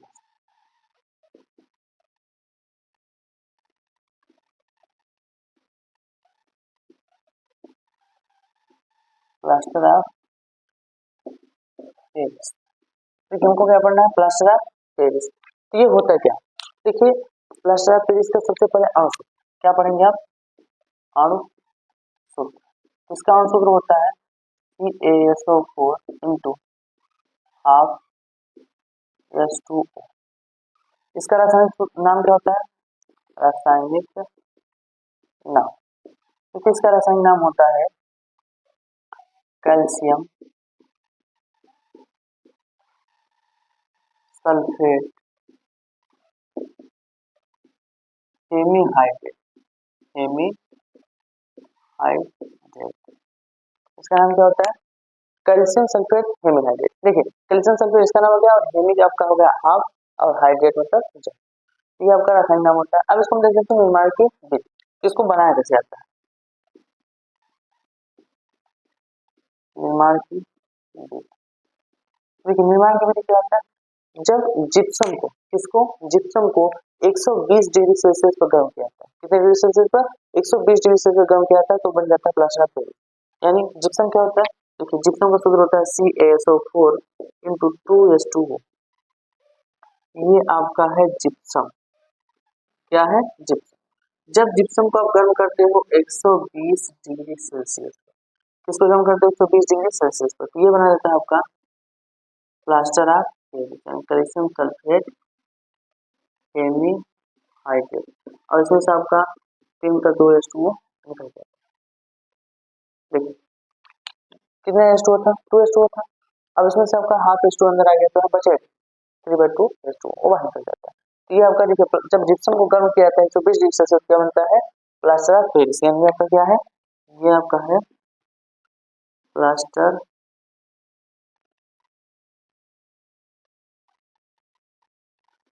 Plaster of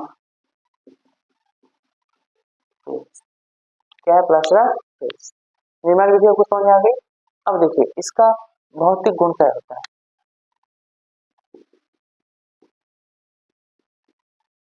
इसका भौतिक गुण होता है यह सफेद, यह सफेद क्रिस्टलीय ठोस होता है और यह जल में अघुलनशील होता है, यह जल में अघुलनशील होता है। कैसा होता है, जल में अघुलनशील होता है। तो ये आपका क्या है प्लास्टर ऑफ पेरिस। देखिए अब प्लास्टर ऑफ पेरिस के कुछ रासायनिक गुण, क्या है रासायनिक गुण, तो रासायनिक गुण आप जल्दी से देख लीजिए। रासायनिक गुण क्या लिखना है, रासायनिक गुण। तो रासायनिक गुण क्या होते हैं, देखिए जब आप प्लास्टर ऑफ पेरिस को जल योजन करते हो या जल के साथ किया तो पहला आपका क्या है, पहला जो देखते हो सभी में आपने उष्मा का प्रभाव देखा, जिसमें में पहले उष्मा का प्रभाव देख लीजिए, क्या देख लीजिए, उष्मा का प्रभाव, उष्मा का प्रभाव, कि उष्मा का प्रभाव क्या होगा जब आप प्लास्टर ऑफ पेरिस यानी CaSO4 इंटू हाफ H2O, इसको देखिए आपने जब जिप्सम को 120 डिग्री सेल्सियस गर्म किया था क्या बना प्लास्टर ऑफ पेरिस, क्या बना प्लास्टर ऑफ पेरिस। अब इसी को आप अगर 120 डिग्री सेल्सियस से ज्यादा गर्म करो, 120 डिग्री सेल्सियस से ज्यादा, यानी अगर आप 120 डिग्री सेल्सियस से ज्यादा गर्म कर दो, 120 डिग्री सेल्सियस से ज्यादा, अगर आप 120 डिग्री सेल्सियस से ज्यादा गर्म कर दोगे तो क्या हो जाएगा, तो ये आपका निर्जलीकृत हो जाएगा, क्या हो जाएगा पूर्ण से निर्जलीकृत हो जाएगा और आपको क्या बन जाएगा कैल्शियम सल्फेट, ये बना देगा calcium sulphate plus half H2। देखिए आपका ये क्या हो गया कैल्शियम सल्फेट बना दिया, पूर्ण से निर्जलीकृत हो गया, जल का अणु से निकल। अब इसी को अगर आप कैल्शियम सल्फेट को आप और गर्म कर दो, और गर्म मतलब आप 400 डिग्री सेल्सियस गर्म कर दो, कितना गर्म कर दो 400 डिग्री सेल्सियस, तो ये तो आपका अपघटित हो जाता है और बना देता है क्या calcium oxide plus sulphur dioxide plus oxygen. यानी क्या क्या बनाता है, कैल्शियम सल्फर का 400 डिग्री गर्म कर दो कैल्शियम ऑक्साइड बनाता है, फिर सल्फर डाइऑक्साइड और ऑक्सीजन बनाता है। इसको संतुलित करना है तो आप क्या करेंगे, देखिए यहाँ 2 कर दीजिए, यहाँ 2 कर दीजिए और यहाँ 2 कर दीजिए, आपका रिएक्शन संतुलित होगा। समझ में आ गया। ये इसे क्या कहते हैं, उष्मा का प्रभाव। एक रिएक्शन और देख लीजिए आप, इसका जल के साथ क्रिया, किसके साथ, जल के साथ, जल से क्रिया। तो अगर आप जल से क्रिया कराएंगे तो क्या बनेगा, देखिए आपके पास plaster Paris and CaSO4 into half S two, इसका आप जल से क्रिया करा दें, किससे क्रिया कराते हैं, जल से। ये फिर से बना देता है जिप्सम, यानी CaSO4 इंटू 2S2, किससे क्या आता है, जिप्सम। तो ये होता है यहाँ पर हाफ पे, यहाँ पे ना दिए 3.2, 3.2, 3.2 अगर आपको जोड़ देंगे यहाँ पर रहेगा, फिर से बन जाएगा जिप्सम। तो ये आपका क्या था, प्लास्टर ऑफ पेरिस। इसका एक चीज और जान लीजिए आप, उपयोग, इसका कहाँ उपयोग होता है। तो अब आप समझेंगे कि प्लास्टर ऑफ पेरिस आप कहाँ जानते हैं। ठीक है, जब किसी की हड्डी टूट जाती है, जैसे हाथ की हड्डी टूट गई, पैर की हड्डी टूट गई, तो उसको क्या करता है, मतलब कि हड्डी को फिर से जोड़ने के लिए डॉक्टर क्या करते हैं, उसके ऊपर क्या प्लास्टर बांधते हैं। तो प्लास्टर बांधते हो तो उन्होंने देखो आप एक वाइट पदार्थ का यूज करते हैं, सब चूना बोलते हो, तो इसमें चूना नहीं, तो वो होता है आपका प्लास्टर ऑफ पेरिस। यानी हड्डी को जोड़ने के लिए जब प्लास्टर चढ़ाया जाता है तो उसमें प्लास्टर ऑफ पेरिस का प्रयोग किया जाता है, जिससे हड्डी हिले ना और जुड़ जाए। तो प्लास्टर ऑफ पेरिस का प्रयोग क्या होता है, टूटी हड्डियों को जोड़ने, टूटी हड्डियों को जोड़ने के लिए प्लास्टर चढ़ाने, किसमें, प्लास्टर चढ़ाने, जब टूटी हुई हड्डियों को जोड़ने के लिए प्लास्टर चढ़ाने किसका प्रयोग किया जाता है, प्लास्टर ऑफ पेरिस। तो ये आपका पूरा चैप्टर खत्म हो गया। तो अगर आपको वीडियो अच्छा लगा तो वीडियो को लाइक कर लीजिए, और चैनल पर ही आए हैं तो चैनल को सब्सक्राइब कर लीजिए, क्योंकि इसी तरीके का आपको बहुत सारे वन शॉट और साथ ही PYQ यानी प्रीवियस ईयर क्वेश्चन आपको और आंसर पेपर हम सॉल्व कराने वाले हैं, तो जो आपके एग्जाम के लिए बहुत ज्यादा लाभप्रद होने वाला है, आपके लिए बहुत ही ज्यादा उसकी क्या होगा, बेनिफिट होगा। तो आप उसको, आपको पढ़ना है, और आपने अगर चैनल सब्सक्राइब नहीं करने किया तो सब्सक्राइब कर लीजिए, ताकि आने वाली नोटिफिकेशन आपको तक जल्द से जल्द पहुंच सके। तो पढ़ते रहिए, बड़ी जल्द अच्छी तैयारी करते रहिए।